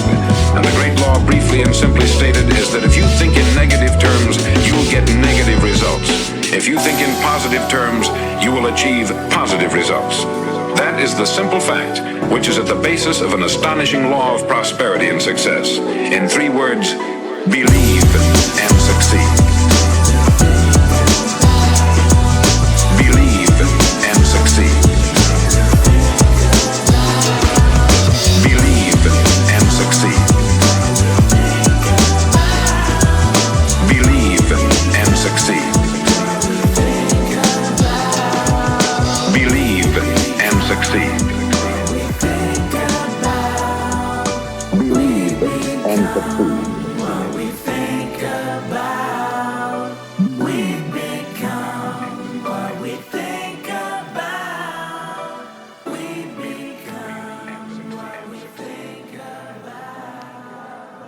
If you were an alpha, what you were threatened by? That's it. You're not. You want other dudes to crush it too. You want them to raise the bar. That's you it. want to feel challenged. You want to feel uncomfortable. And that's the one thing I'll say right now to people listening to this. A real person, a real alpha, a real go-getter, they ain't saying shit about nobody. They ain't saying shit about it. That's why you will never, ever hear me dropping somebody's name, running my mouth about somebody. I don't know what you went through. I don't know what you're going through. I didn't wear the shoes you wore when you were a kid. I didn't grow up in your fucked up house. I didn't have your fucked up family. I don't know shit about you. So guess what I do? Shut the fuck up. Cause real men, they ain't saying shit about nobody. Shut the fuck up. Cause real men don't say shit. Shut the fuck up. Cause real men, they ain't saying shit about nobody. Shut the fuck up. Cause real men don't say shit. Shut the fuck up. Cause first of all, we're too busy trying to grind and be better. Correct. Second of all, unless past, we know what we know, we shut our fucking mouths. But nowadays, there's not many real men who live by that creed. You know, if you're on social media running your fucking mouth and shit, you're just a bitch. Correct. Shut the fuck up. Cause real men, they ain't saying shit about nobody. Shut the fuck up. Cause real men don't say shit. Shut the fuck up. Cause real men, they ain't saying shit about nobody. Shut the fuck up. Cause real men don't say shit. You know, if you're on social media running your fucking mouth and shit, you're just a bitch. Correct. You're just a bitch. Correct.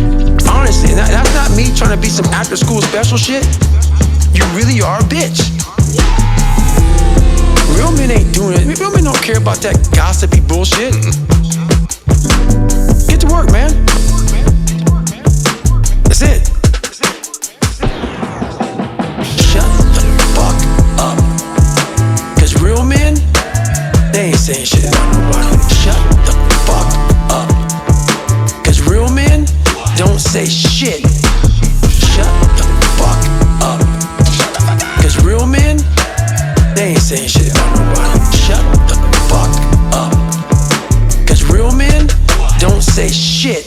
A real person, a real alpha, a real go-getter, they ain't saying shit about nobody. They ain't saying shit about a real person, a real alpha, a real go-getter, they ain't saying shit about nobody. They ain't saying shit about a real person, a real alpha, a real go-getter, they ain't saying shit about nobody. They ain't saying shit about a real person, a real alpha, a real go-getter, they ain't saying shit about nobody. They ain't saying shit about nobody. Shut the fuck up!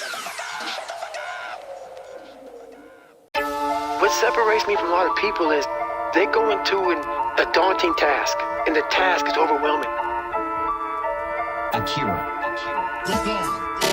And I heard the pull-up record was 4,020 pull-ups, and I was talking about breaking this record.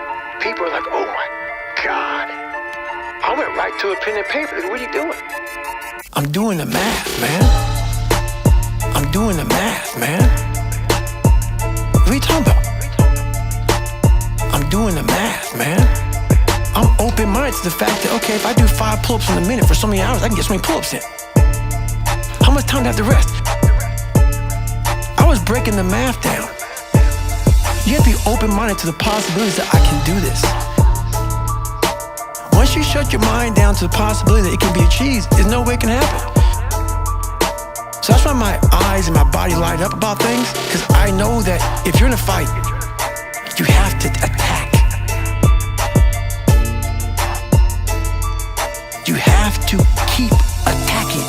The enemy has to know he is not going to give up. The enemy has to know he is not going to give up. You must break the soul of whatever the fuck is in front of him. Whatever the fuck is in front of him. Whatever the fuck is in front of him. Whatever the fuck is in front of him. The enemy has to know he is not going to give up. You must break the soul of whatever the fuck is in front of him. That's what I realized. I was never breaking the soul of anything in front of me. So that's why I came with this thing called taking souls. I started to devise ways to break a soul of a human being, of the object, of whatever's in front of me. If you keep on attacking something, nothing wants to stand in front of anything that is relentless. Nothing. That's when a lot of stuff started clicking, man. I started watching those instructors on the side. They've been there, done that. Now they're instructing you. They have their parkas on, it's usually cold, coffee, drinking their coffee, and they're beating the crap out of us. And when I started realizing, I started playing mind games. And I was like, you know what? I bet these fuckers are looking at us, judging themselves about when they were going through hell week. About looking at Goggins right now. I was better than him. I was better than that guy. I was better than that fucker over there. And I was like, okay. So what I started doing was I got my boat crew. It's Wednesday and everybody's broken, everybody's beat up, man, and everybody's like just kind of just trying to get through hell week now. And they tell you how you're supposed to feel. So you are feeling that way. I was like, don't let these motherfuckers tell you how you're supposed to feel. No, it's day one, motherfucker. This is hour one. So I was getting my boat crew all jacked up. I said, we're gonna take these motherfuckers' souls. So when they had us doing this simple thing that guys are struggling with, Bro Crew 2 was just launching the fucking boat and you're yelling, yeah, you can't fucking hurt us, can't hurt Bro Crew 2. And I looked on the instructors' faces and it looked like someone had just fucked with their soul. And I looked at my guys in the boat crew and I said, hey, guess what? Those motherfuckers aren't fucking tonight. Cause we own space in their fucking head. We own space, they're gonna think about us tonight. The enemy has to know he is not going to give up. The enemy has to know he is not going to give up. You must break the soul of whatever the fuck is in front of you. Whatever the fuck is in front of you. Whatever the fuck is in front of you. Whatever the fuck is in front of you. The enemy has to know he is not going to give up. You must break the soul of whatever the fuck is in front of you. And we start fueling off of that. We start fueling off the fact that, man, it takes 1 second of energy to steal everybody's. And then you have all the energy you need. That's all you need. You need to look at someone's eyes. You know how it is when you fight somebody and you broke that motherfucker. He's like, oh God, man, I don't want to go back to the next round. And you feel like, my God, I can fight all day. That's what taking souls is. But you have to have the will, the heart, the courage to go that distance when you're exactly jacked up. You have nothing left to give. And give more. You know how you get that fight or flight response when you get to move real quick? I started learning the mind a lot, how to get myself jacked extremely fast in a horrible environment when everybody's miserable. I learned how to really find strength in the misery. This is where I shine. And I started using all that misery for tons and tons of drive and motivation to then lead people further. Because you can get a lot of power through misery. And once people see that, my God, Goggins is fucking going, then everybody says, roger that. I started realizing that if you can just find strength just a little bit longer, you will have a crew of people following you along the way. The enemy has to know he is not going to give up. The enemy has to know he is not going to give up. You must break the soul of whatever the fuck is in front of you. Whatever the fuck is in front of you. Whatever the fuck is in front of you. Whatever the fuck is in front of you. The enemy has to know he is not going to give up. You must break the soul of whatever the fuck is in front of you. You have to take great pleasure in the fact that no one wants to be where the fuck you're at right now. Great pleasure, man. It has to bring a passion out of you. It has to bring something very, very weird out of you, man. Like, you know, people don't really understand what that is. When you're in the worst environment possible, the worst situation possible, and everybody's looking like, God, man, I hope this ends. And you see that. Time slows down and you see that. You're feeling that. Everybody has that look on their face like, God, this gotta go. I don't want to be anymore. This is where I shine. This is where I shine.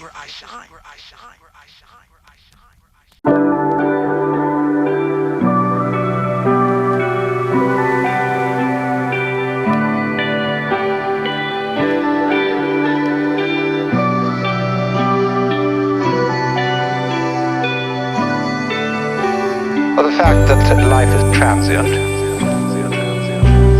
is part of its liveliness.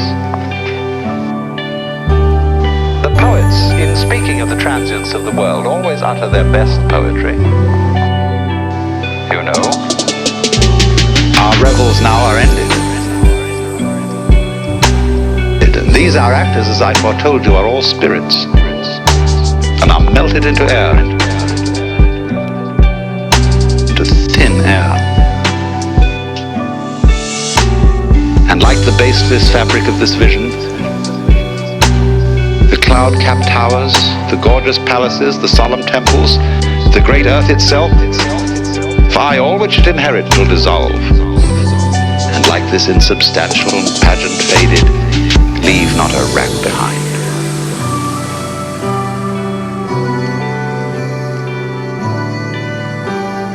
We are such stuff as dreams are made of.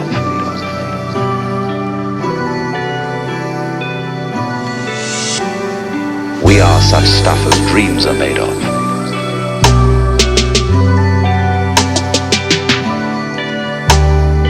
we are such stuff as dreams are made of. And our little life is rounded with a sleep.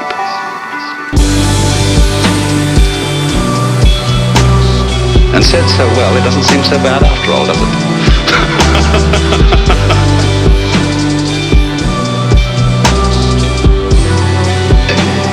You see, there's always in the poetry of evanescence a kind of funny nostalgia. Moralists will say, those lovely lips delight to kiss today will in a few years rot and disclose the grinning teeth of a skull. So what? The skull says, lying in the grass, chattering finch and waterfly are not merrier than I. Here among the flowers I lie, laughing everlastingly. No, I may not tell the best. Surely, friends, I could have guessed. Death was but the good king's jest. It was hid so carefully.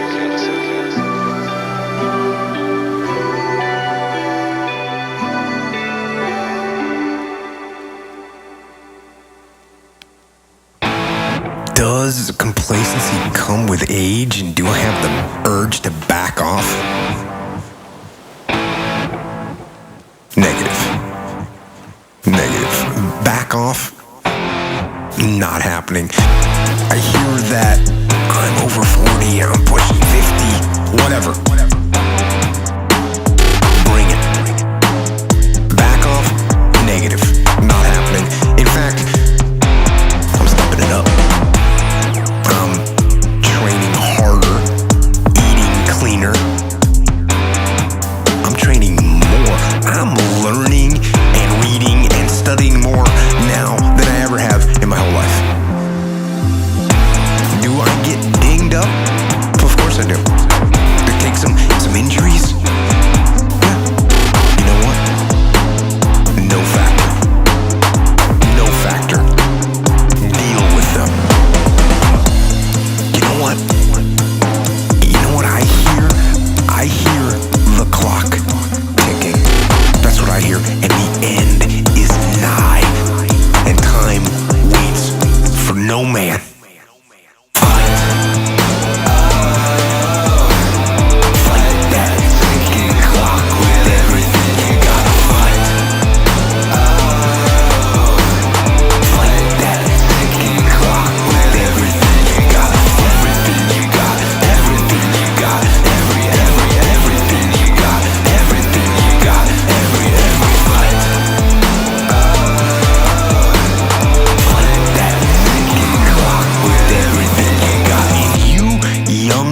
Out there, 18 years old, 20 years old, 24 years old. Listen,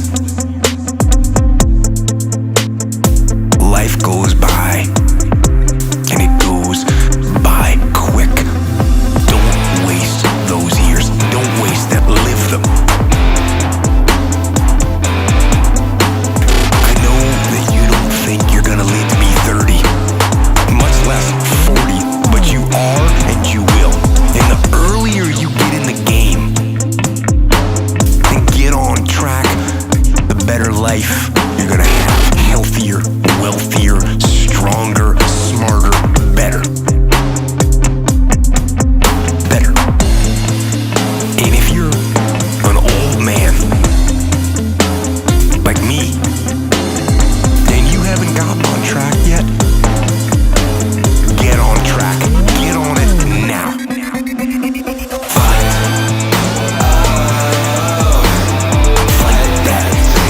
Clock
wake up early. I wake up at 4:45.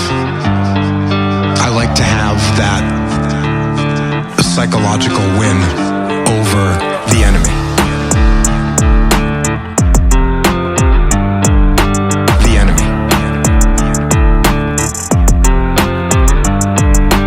When I wake up in the morning and I don't know why, I'm thinking about the enemy. And what they're doing. And I know I'm not active duty anymore, but it's still in there that there's a guy that's in a cave somewhere and he's rocking back and forth and he's got a machine gun in one hand and a grenade in the other hand and he's waiting for me.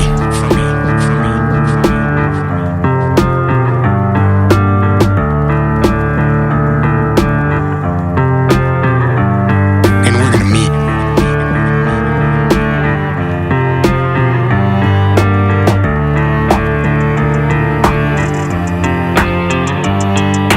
The enemy. The enemy. When I wake up in the morning and I don't know why, I'm thinking about the enemy. And when I wake up in the morning, active, I'm thinking to myself, what can I do to be ready for that moment, which is coming. Which is coming. The part of the world that I've seen is a very dark place. It's a dark place. That's what war is. War is. War is. War is.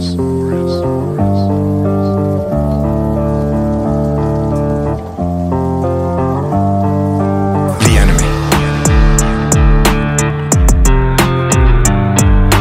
The enemy. When I wake up in the morning and I don't know why, I'm thinking about the enemy. When your job,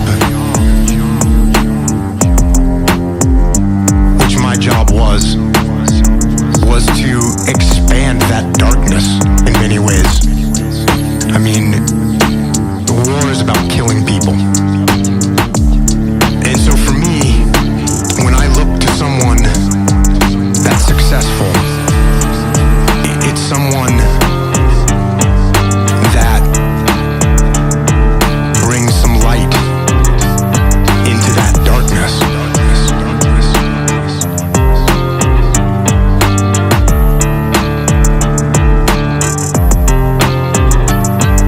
That darkness. Darkness. Darkness. Darkness. The first people that come to my head are Mark Lee, who is one of my guys, first SEAL killed in Iraq. Mike Mansour, one of my guys, second SEAL killed in Iraq. And Ryan Job, one of my guys, wounded in Iraq, blinded in both eyes, made it home, married his high school sweetheart, got her pregnant, finished his college degree, and after his 22nd surgery to repair the damage that was done to his head and face, there were complications and he died as well. But all of those guys, in all that darkness, they did things, they made a sacrifice that was completely selfless. And to do that, and to live, and fight, and die like a warrior, that to me is success. And those guys are my heroes.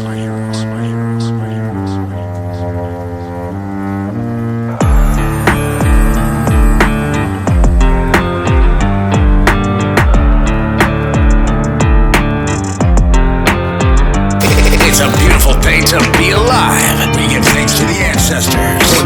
people they bequeathed us. We vow to not squander this hereto unimaginable opportunity. Meaning Wave.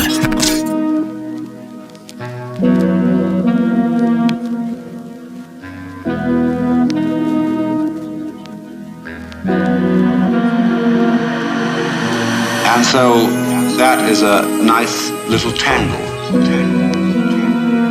If I put this in the language of Oriental philosophy and religion, it would be something like this. The Buddha said that wisdom must come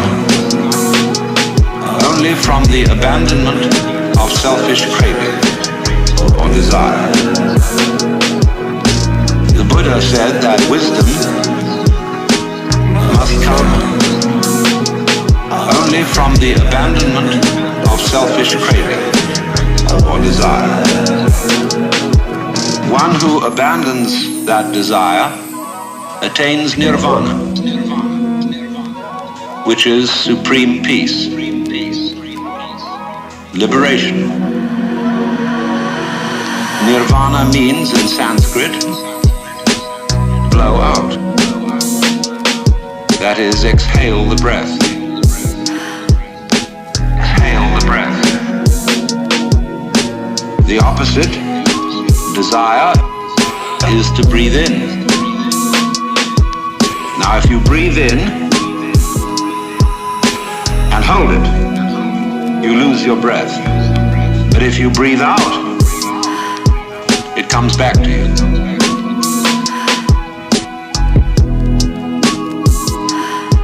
It comes back to you. The Buddha said that wisdom must come only from the abandonment of selfish craving or desire. The Buddha said that wisdom must come only from the abandonment of selfish craving or desire. So the principle here is, if you want life, don't cling to it. Let go. Let go. But the problem is, if I desire not to desire, is that not already desire? How can I desire not to desire? How can I surrender myself when myself is precisely an urge to hold on, to cling to life, to continue to survive.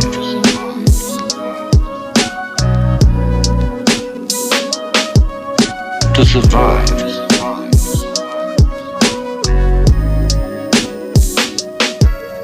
To survive. The Buddha said that wisdom must come only from the abandonment of selfish craving or desire. The Buddha said that wisdom must come only from the abandonment of selfish craving or desire. I can see rationally that by clinging to myself I may strangle myself. I may be like a person who has a bad habit, as a result of which he is committing suicide. And he knows that, but can't give it up, because the means of death are so sweet.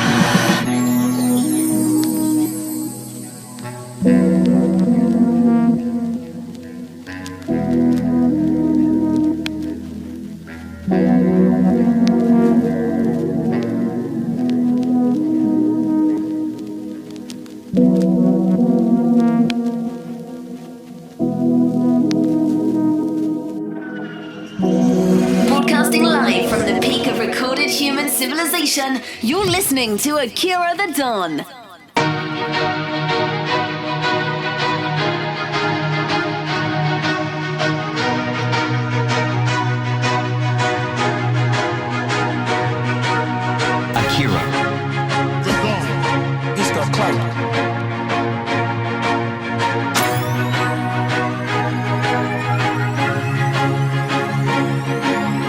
and I'm gonna say the exact opposite of what today's world is saying.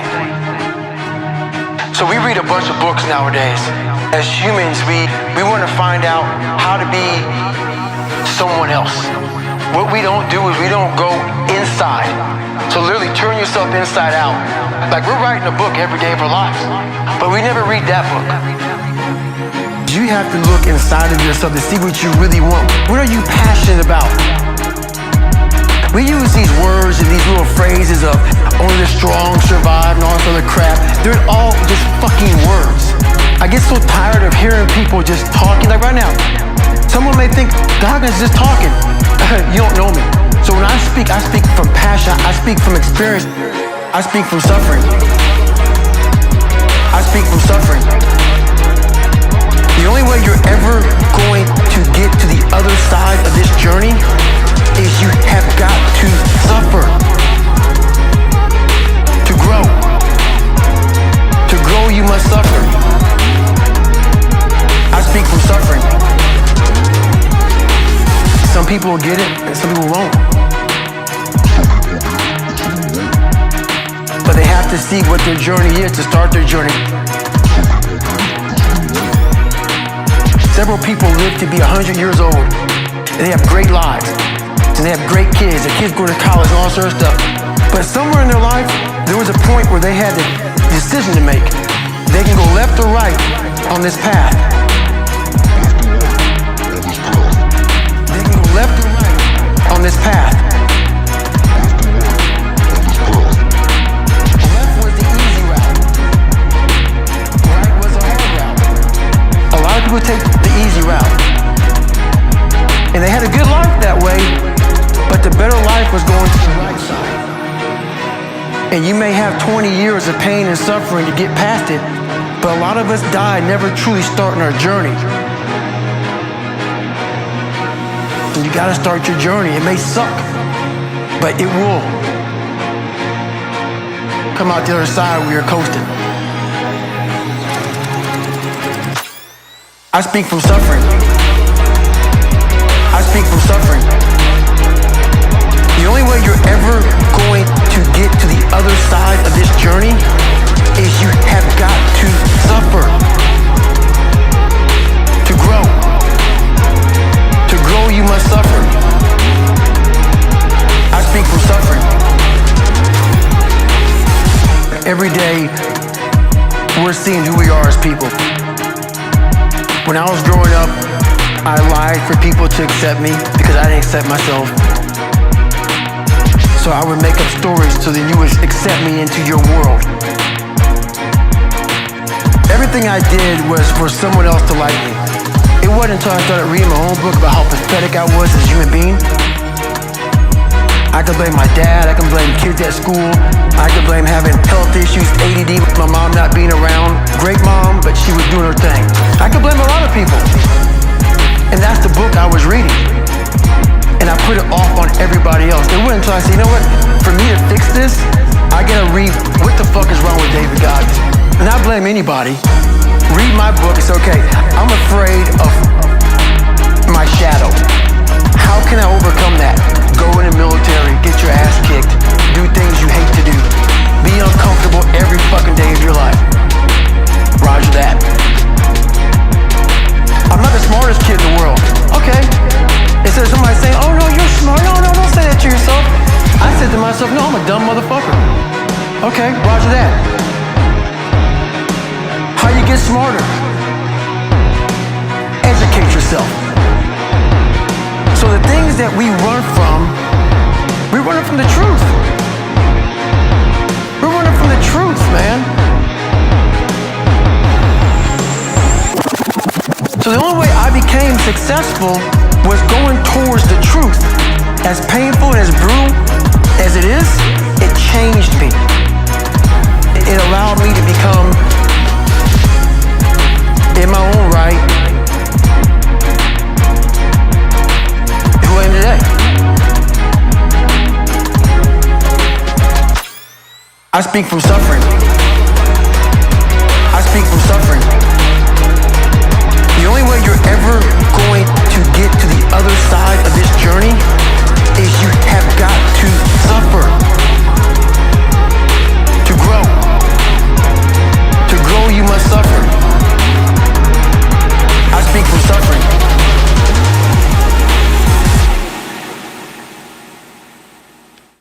gonna carry the boats?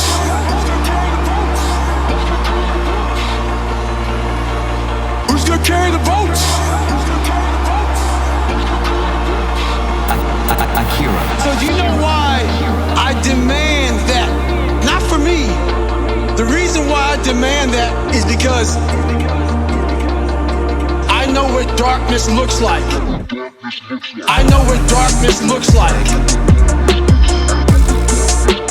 I know what it feels like to be alone with no motivation, no drive, no passion. And what has to come out of your fucking soul in the darkest of times is what you just did right there. So that's what I do. For the first 20-some years of my life, it was just darkness. But if you are able to get up every morning, have no passion, no drive, no motivation, no shit, and still get up with that kind of fire, you will be successful in life. I guarantee you that.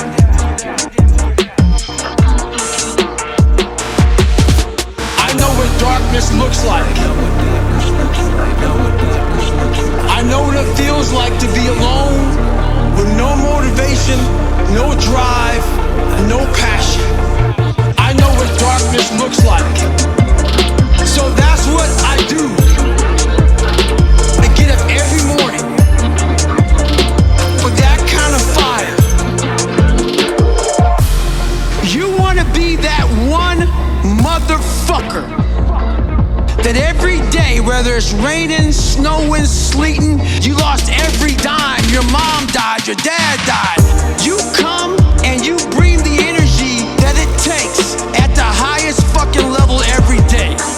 That's the person you want to be every day of your life. I know what darkness looks like. I know what it feels like to be alone with no motivation, no drive, no passion. I know what darkness looks like. So that's what I do.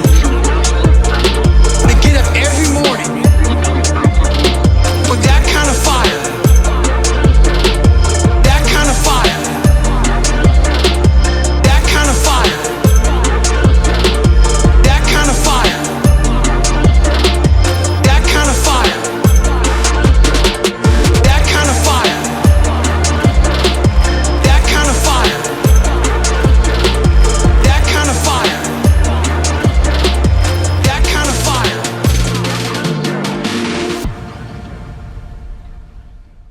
Akira. He's got clout. The web of life.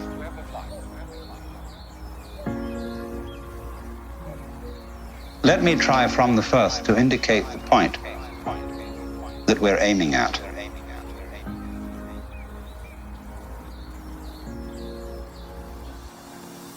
The point is this, that human consciousness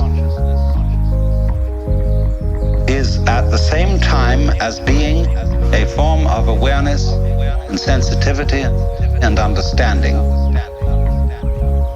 It's also a form of ignorance. The ordinary everyday consciousness that we have leaves out more than it takes in. The ordinary everyday consciousness that we have leaves out more than it takes in. And because of this, it leaves out things that are terribly important. It leaves out things that would, if we did know them, allay our anxieties and fears and horrors. And if we could extend our awareness, you see, to include those things that we leave out, we would have a deep interior peace. Because we would all know the one thing that you mustn't know. The ordinary everyday consciousness that we have leaves out more everyday consciousness that we have leaves out more, according to the rules of our particular social game. The one thing you mustn't know, that's really not allowed, that is the lowdown on life. And the lowdown, on the one hand, means the real dirt on things.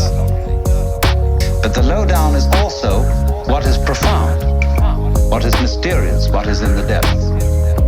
And there's something left out. And our everyday consciousness screens this out in the same way that when you say you have weaving, you have, say, on this rug here in front of us, when the black finishes here, the black threads will go underneath and then appear again over here, then they'll go underneath the white and then they'll appear again over here, so that the back will be the obverse pattern of the front. Now, the world is like that. The ordinary everyday consciousness that we have leaves out more than it takes in. The ordinary everyday consciousness that we have leaves out more than it takes in. Our sense organs are selective. They pick out certain things. They're receptive. For example, we have a small band, what you might call a spectrum of light, of sound, of tactile sensation, and so on, to which the human organism is sensitive. But we know that outside that small band, there is a huge range of vibrations to which we have built instruments that are sensitive. Things like cosmic rays, ultraviolet rays, gamma rays, hard X-rays, and so on. They're all outside the band of our spectrum. And obviously, there are things that are outside the range of our instruments. We may build new instruments someday which will evoke, bring into our consciousness other orders of vibration altogether, but yet, as yet, we don't know about. So you could imagine, you see, the universe is a vast system of vibrations and has infinite possibilities. The ordinary everyday consciousness that we have leaves out more than it takes in. The ordinary everyday consciousness that we have leaves out more than it takes in. The ordinary everyday consciousness that we have leaves out more than it takes in. The ordinary everyday consciousness that we have leaves out more than it takes in. The ordinary everyday consciousness that we have leaves out more than it takes in. The ordinary everyday consciousness that we leaves out more than it takes in.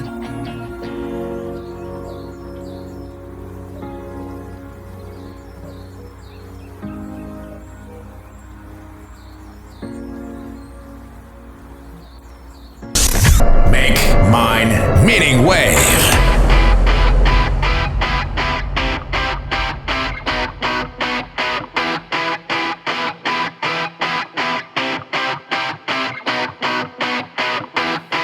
The one thing that discipline definitely does help you with, it helps you get things done.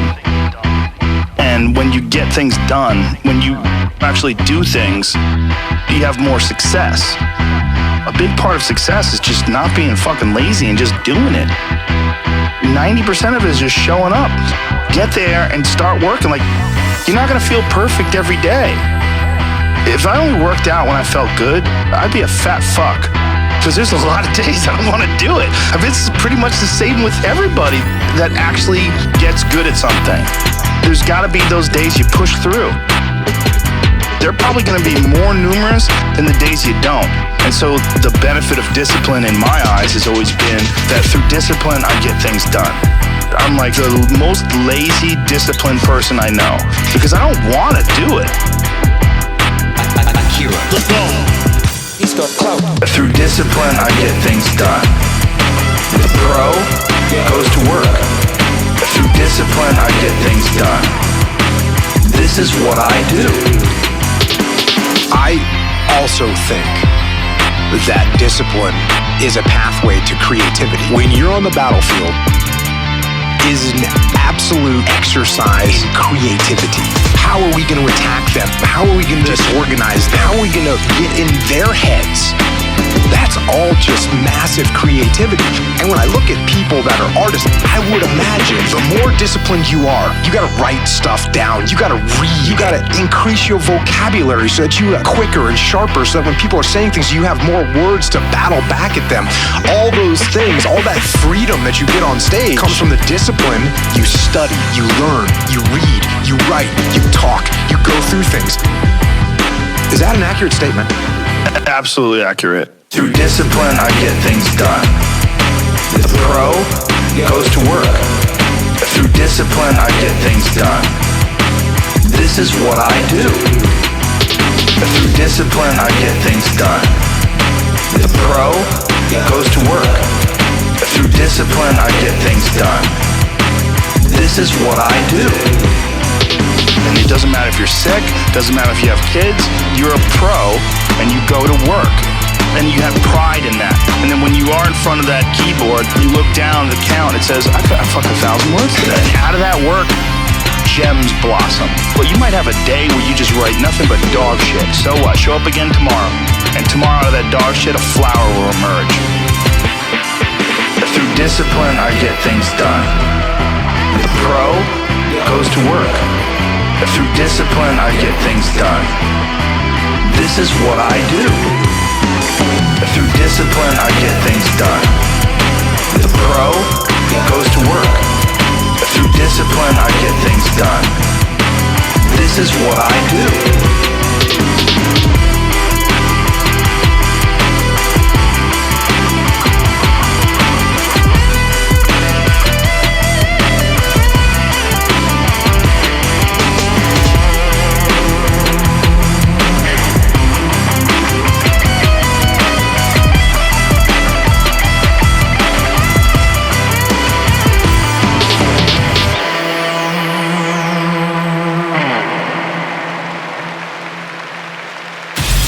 Will ask you who you are, and if you don't know, it will tell you. Program or be programmed. Meaning Wave. Watch your own brain. I see your talents have gone beyond the mere physical level. Your skills are now at the point of spiritual insight. What is the highest technique you hope to achieve? To have no technique. To have no technique. Very good. What are your thoughts when facing an opponent? There is no opponent. Because the word I does not exist. It does not exist. There is no opponent.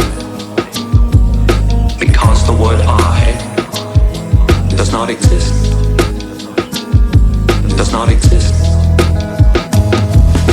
A good fight should be like a small play, but played seriously.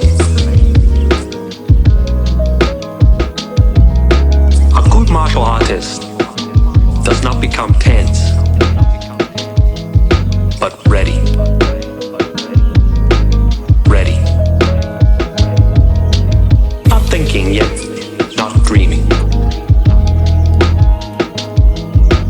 Ready for whatever may come. There is no opponent. Because the word I does not exist. It does not exist. There is no opponent. not exist. Does not exist. When the opponent expands, I contract. When it contracts, I expand. And when there is an opportunity, I do not hit. It hits all by itself. It hits all by itself. It hits all by itself. It hits all by itself.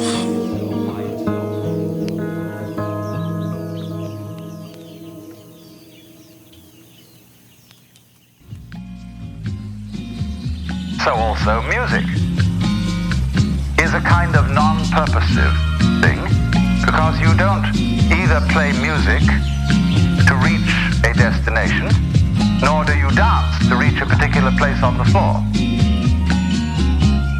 It is the doing of it itself that is important. Music. It is the doing of it itself that is important. Music.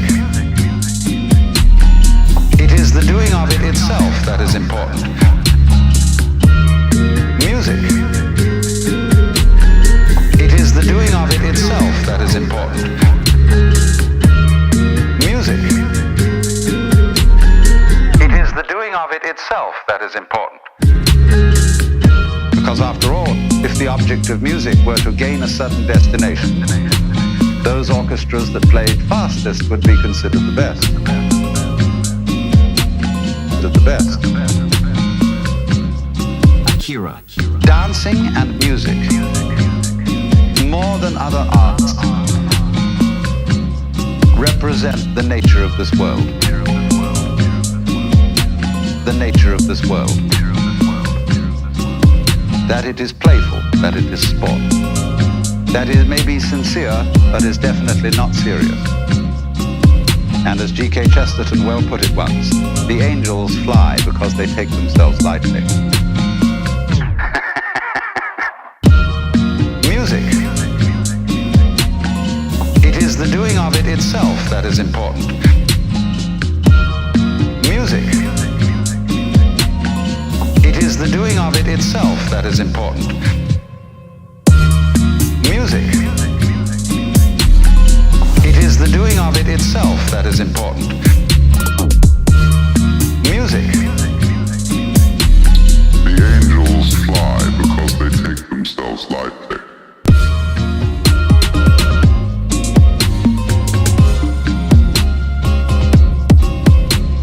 The angels fly because they take themselves lightly. The angels fly because they take themselves lightly.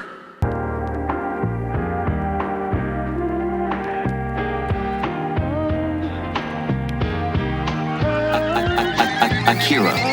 You will never in life meet a hater doing better than you. You will never in life meet a hater doing better than you. People get hurt by these people. I love them. Because I used to be a weak motherfucker too. You show me every day who you are. Well, they want to come on. Some of them want to come on and offend me. But you gotta see what's up with Goggins. You gotta see what's up with him. Must see TV. So you gotta watch it. So that's amazing. I don't know who the fuck you are.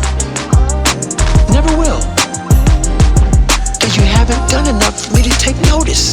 But you know who the fuck I am. You will never in life meet a hater doing better than you. You will never in life meet a hater doing better than you. So that alone gives me a lot of power every day, but that's what people gotta understand. these haters, they know who you are, but you don't know them. There's a reason behind that. You've done something amazing. They've done nothing. They've done nothing. They've done nothing. Period. Which is probably why they fucking hate your ass.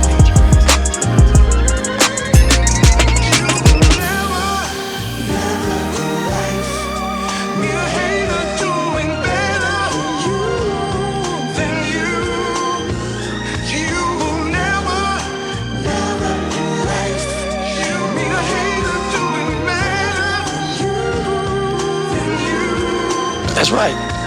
You will never in life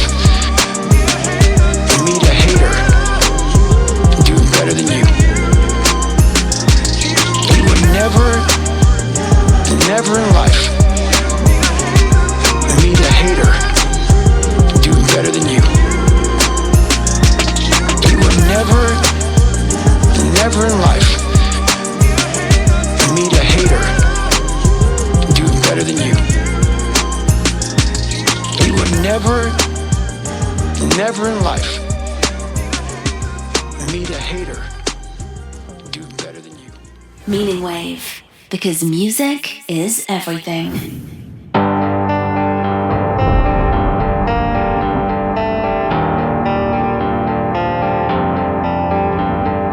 Akira.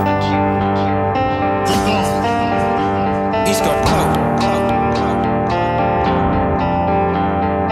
If you could have a gigantic billboard anywhere with anything on it, what would it say?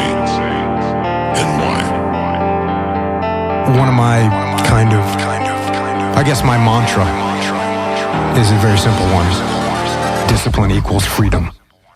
Discipline equals freedom, equals freedom, equals freedom, equals freedom, equals freedom, equals freedom, equals freedom, equals discipline equals freedom, equals freedom, equals freedom, equals freedom, equals freedom, equals freedom, equals freedom, freedom. The answer is discipline.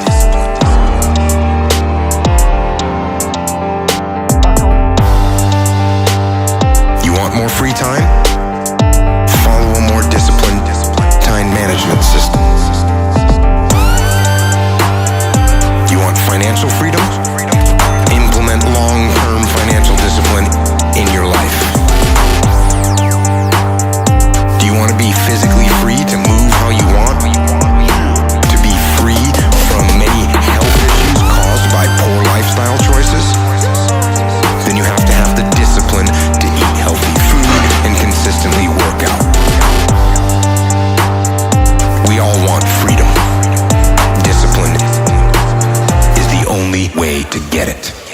Discipline equals freedom, equals freedom, equals freedom, equals freedom, equals freedom, equals freedom, equals freedom, equals discipline equals freedom, equals freedom, equals freedom, equals freedom, equals freedom, equals freedom, equals freedom, equals discipline equals freedom, equals freedom, equals freedom, equals freedom, equals freedom, equals freedom, equals freedom, equals discipline equals freedom, equals freedom, equals freedom, equals freedom, equals freedom, equals freedom, equals freedom. Discipline starts with waking up early. It really does. But that is just the beginning. It is working out every day. It is eating the right foods to fuel your system correctly. It is disciplining your emotions so you can make good decisions. It is about having the discipline to control your ego so it doesn't get out of hand and control you. It is about treating people the way you would want to be treated. It is about doing the tasks you don't want to do, but you know will help you. Discipline is about facing your fears so you can conquer them. Discipline means taking the hard road, the uphill road, to do what is right for you and for others. Discipline equals freedom, equals freedom,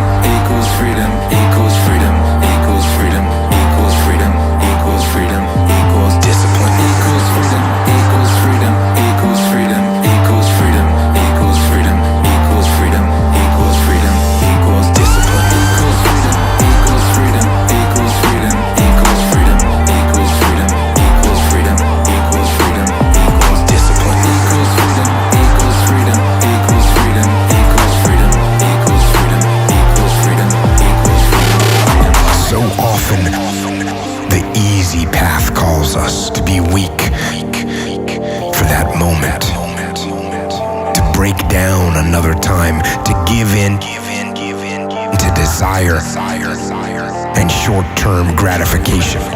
Discipline will not allow that. Discipline calls for strength and fortitude and will. It won't accept weakness. It won't tolerate a breakdown in will. Discipline can seem like your worst enemy, but in reality, it is your best friend.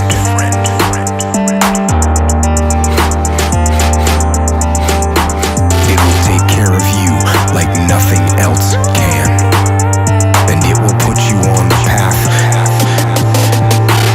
to strength and health and intelligence and happiness. And most important, discipline will put you on the path to freedom. Discipline equals freedom, equals freedom, equals freedom, equals freedom, equals freedom, equals freedom, equals freedom, equals discipline equals freedom, equals freedom, equals freedom, equals freedom, equals freedom, equals freedom, equals freedom. Discipline equals freedom, equals freedom, equals freedom, equals freedom, equals freedom, equals freedom, equals freedom. Discipline equals freedom, equals freedom, equals freedom, equals freedom, equals freedom, equals freedom, equals freedom. Discipline.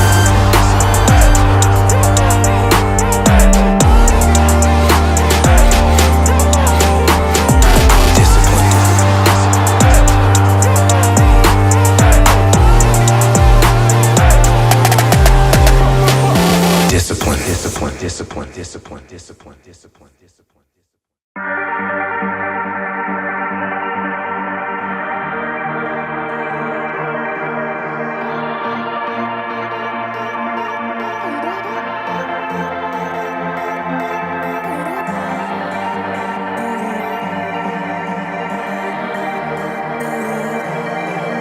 Akira. He's got clout. How do I deal with setbacks, failures, delays, defeat, or other disasters?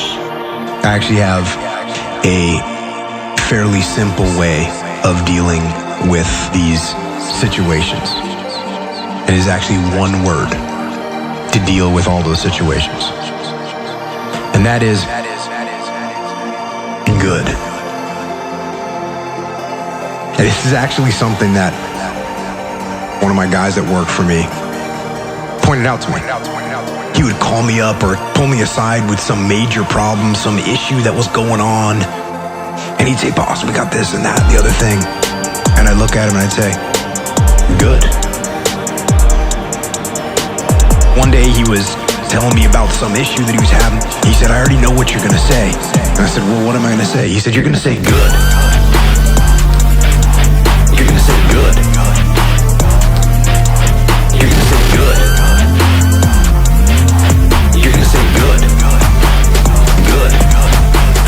Good. You're going to say good. You're going to say good. You're going to say good. Good." So that's what you always say. When something is wrong and going bad, you always just look at me and say, "Good. Good." And I said, "Well, yeah." And I mean it. And that is how I feel. When things are going bad, there's going to be some good that's going to come from it. Oh, mission got canceled? Good. We can focus on another one. Didn't get the new high-speed gear we wanted? Good. We can keep it simple.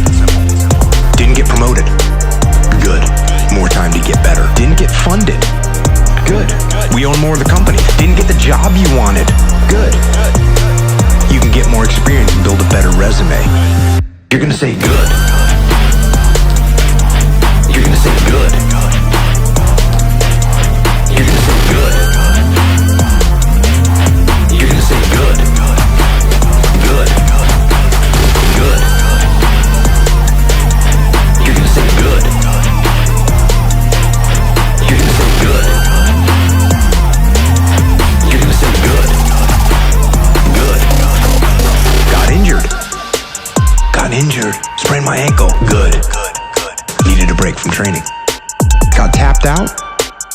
Good. It's better to tap in training than to tap out on the street. Got beat? Good. You learned. Unexpected problems? Good. We have the opportunity to figure out a solution. And that's it.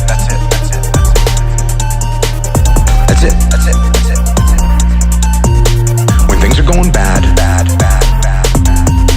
don't get all bummed out, don't get startled, don't get frustrated. No. You just look at the issue and you say, good. You're gonna say good. You're gonna say good. You're gonna say good. You're gonna say good. Good. You're gonna say good. You're gonna say good. You're gonna say good. Good. I don't mean to say something that's all cliche. I don't mean to sound like Mr. Positive. Find the positive, but do that. Focus on the good. Focus on the good. Take that issue, take that problem, take that issue, take that problem, and make it something good. Make it something good. And bring that attitude to your team. You go forward. You're gonna say good.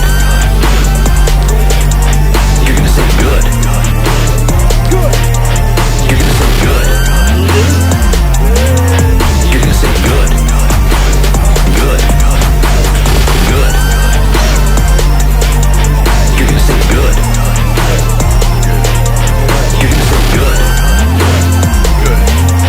You're gonna say good. Good. And lastly, like to close this out.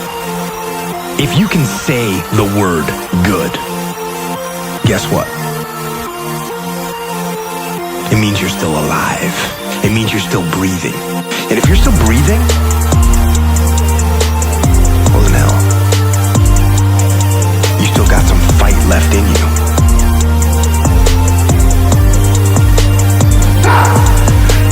So get up, dust off, reload, recalibrate, re-engage, go out on the attack. And that right there is about as good as it gets.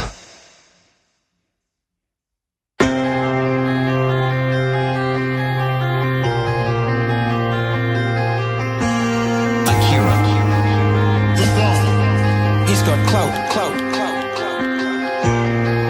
People look for the shortcut, the hack.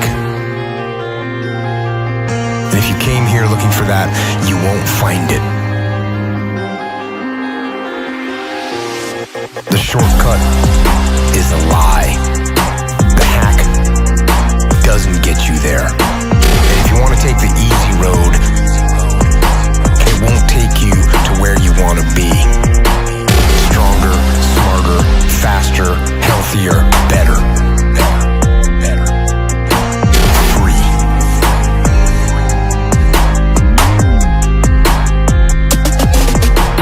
To reach goals and overcome obstacles and be the best version of you possible will not happen by itself. It will not happen cutting corners, taking shortcuts,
power principle that overcomes laziness and lethargy and excuses.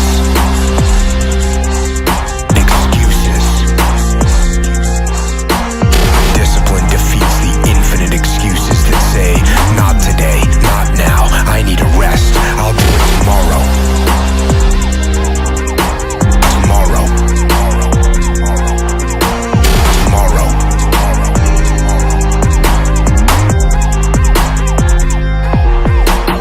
What's the hack? How do you become stronger, smarter, faster, healthier? How do you become better?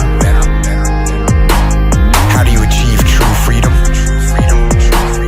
There's only one way. The way of discipline.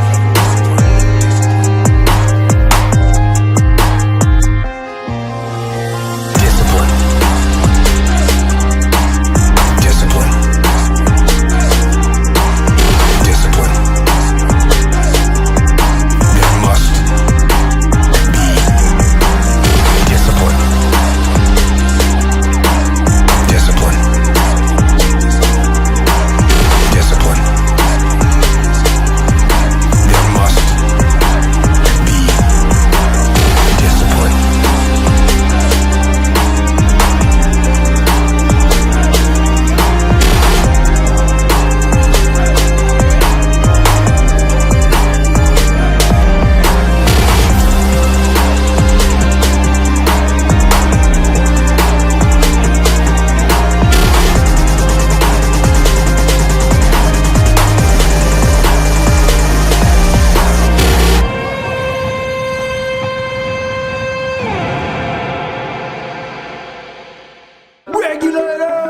When everything falls apart in life and your plan is fucked up, what the fuck are you gonna do? There's only one motherfucking option. Stay fucking hard. Stay fucking hard. So I'm here, minding my fucking business, trying to relax. The driver has his playlist on mute, so he can't hear any music. Me and my girl are here talking. She glances over at the fucking playlist. What pops up? Fucking going the distance. It brings me back when I was 300 pounds, trying to lose fucking weight to get a Navy SEAL. I had a plan. My plan is to go out there and run 4 fucking miles. But guess what? Everybody's got a fucking plan so you can hit in the fucking mouth. That's from Mike Tyson. So when your plan fails, when those bolts and fucking laws get too heavy, when you get knocked the fuck down on the fucking canvas, when everything falls apart in your life and your plan is fucked up, what the fuck are you gonna do? There's only one motherfucking option. Stay fucking hard. Stay fucking hard. Stay fucking hard. Stay fucking hard.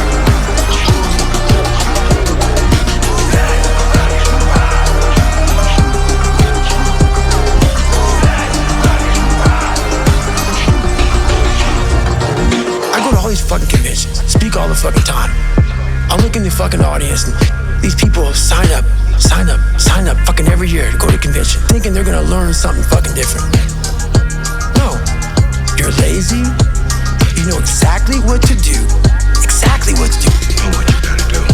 Do it. There is no get out of jail free card. This is why I say stay hard. Because when you weren't given the gifts, the only thing you can do in life is stay hard. I know people cannot stand, they can't stand this talk. There's no magic pill or a magic potion. This is all you can do. When everything falls apart in your life and your plan is fucked up, what the fuck are you gonna do? There's only one motherfucking option. Stay fucking hard. Stay fucking hard. Stay fucking hard. Stay fucking hard.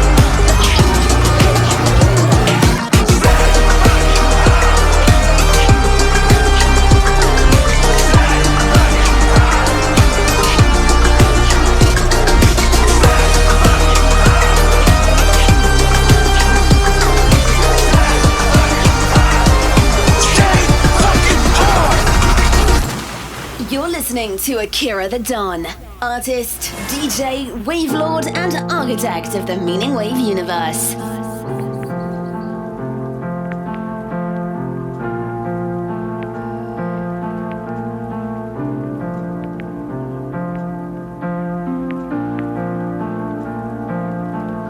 We have specialized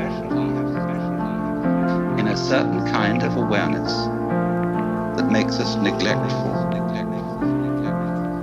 You see, we specialize in more or less briefly concentrated, pinpoint attention.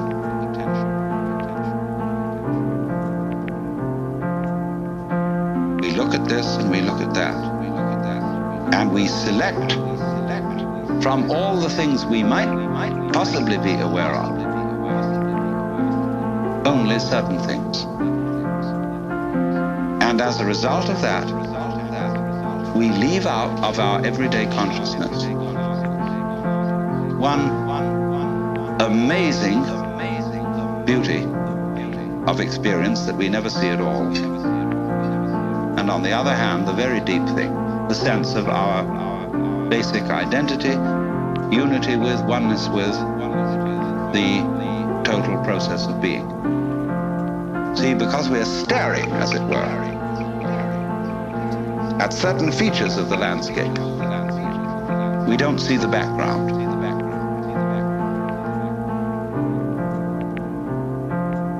And because we get fascinated with, I could go into details of the shell, as I said, and put myself in the mind of a conch or whatever it is that lives in this thing, and to say, that's not so hot, that one. Like that, see? And so, I wouldn't see the whole thing.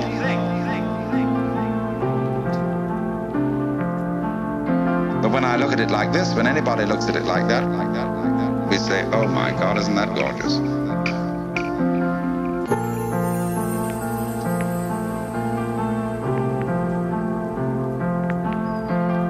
Oh my God, isn't that gorgeous?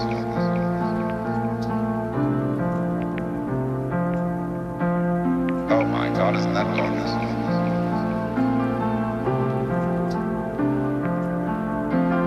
Oh my God, isn't that gorgeous?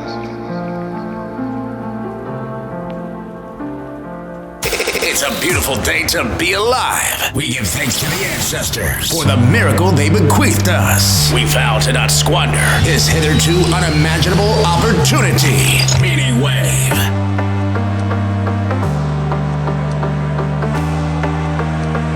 Akira. Take 10 seconds to get it again, beast. Get it, David, come on.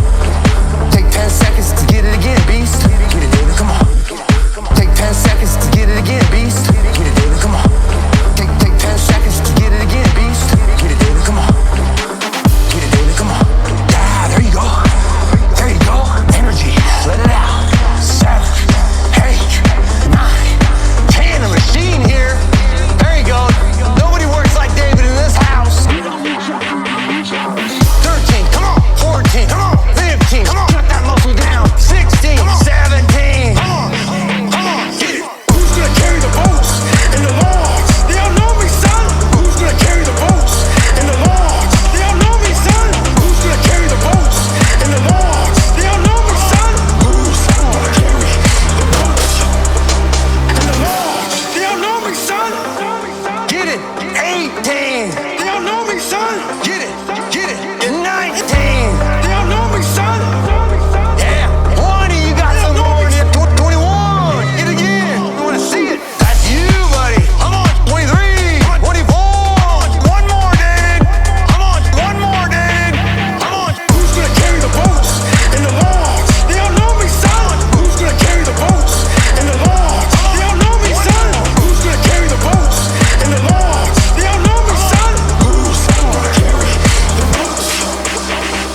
gonna carry the boats and the logs? That's you, buddy. Who's gonna carry the boats and the logs? You're gonna do it. You're gonna do it. You're gonna do it. Who's gonna carry the boats and the logs?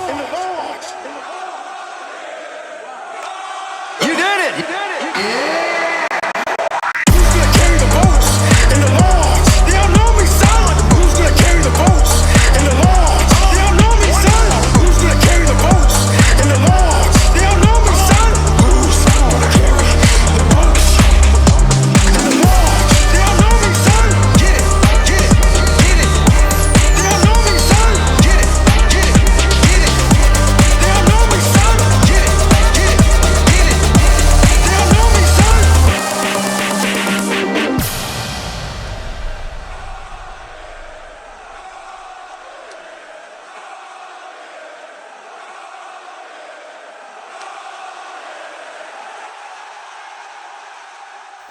MEANINGWAVE.com. Because happiness is a side effect of meaning.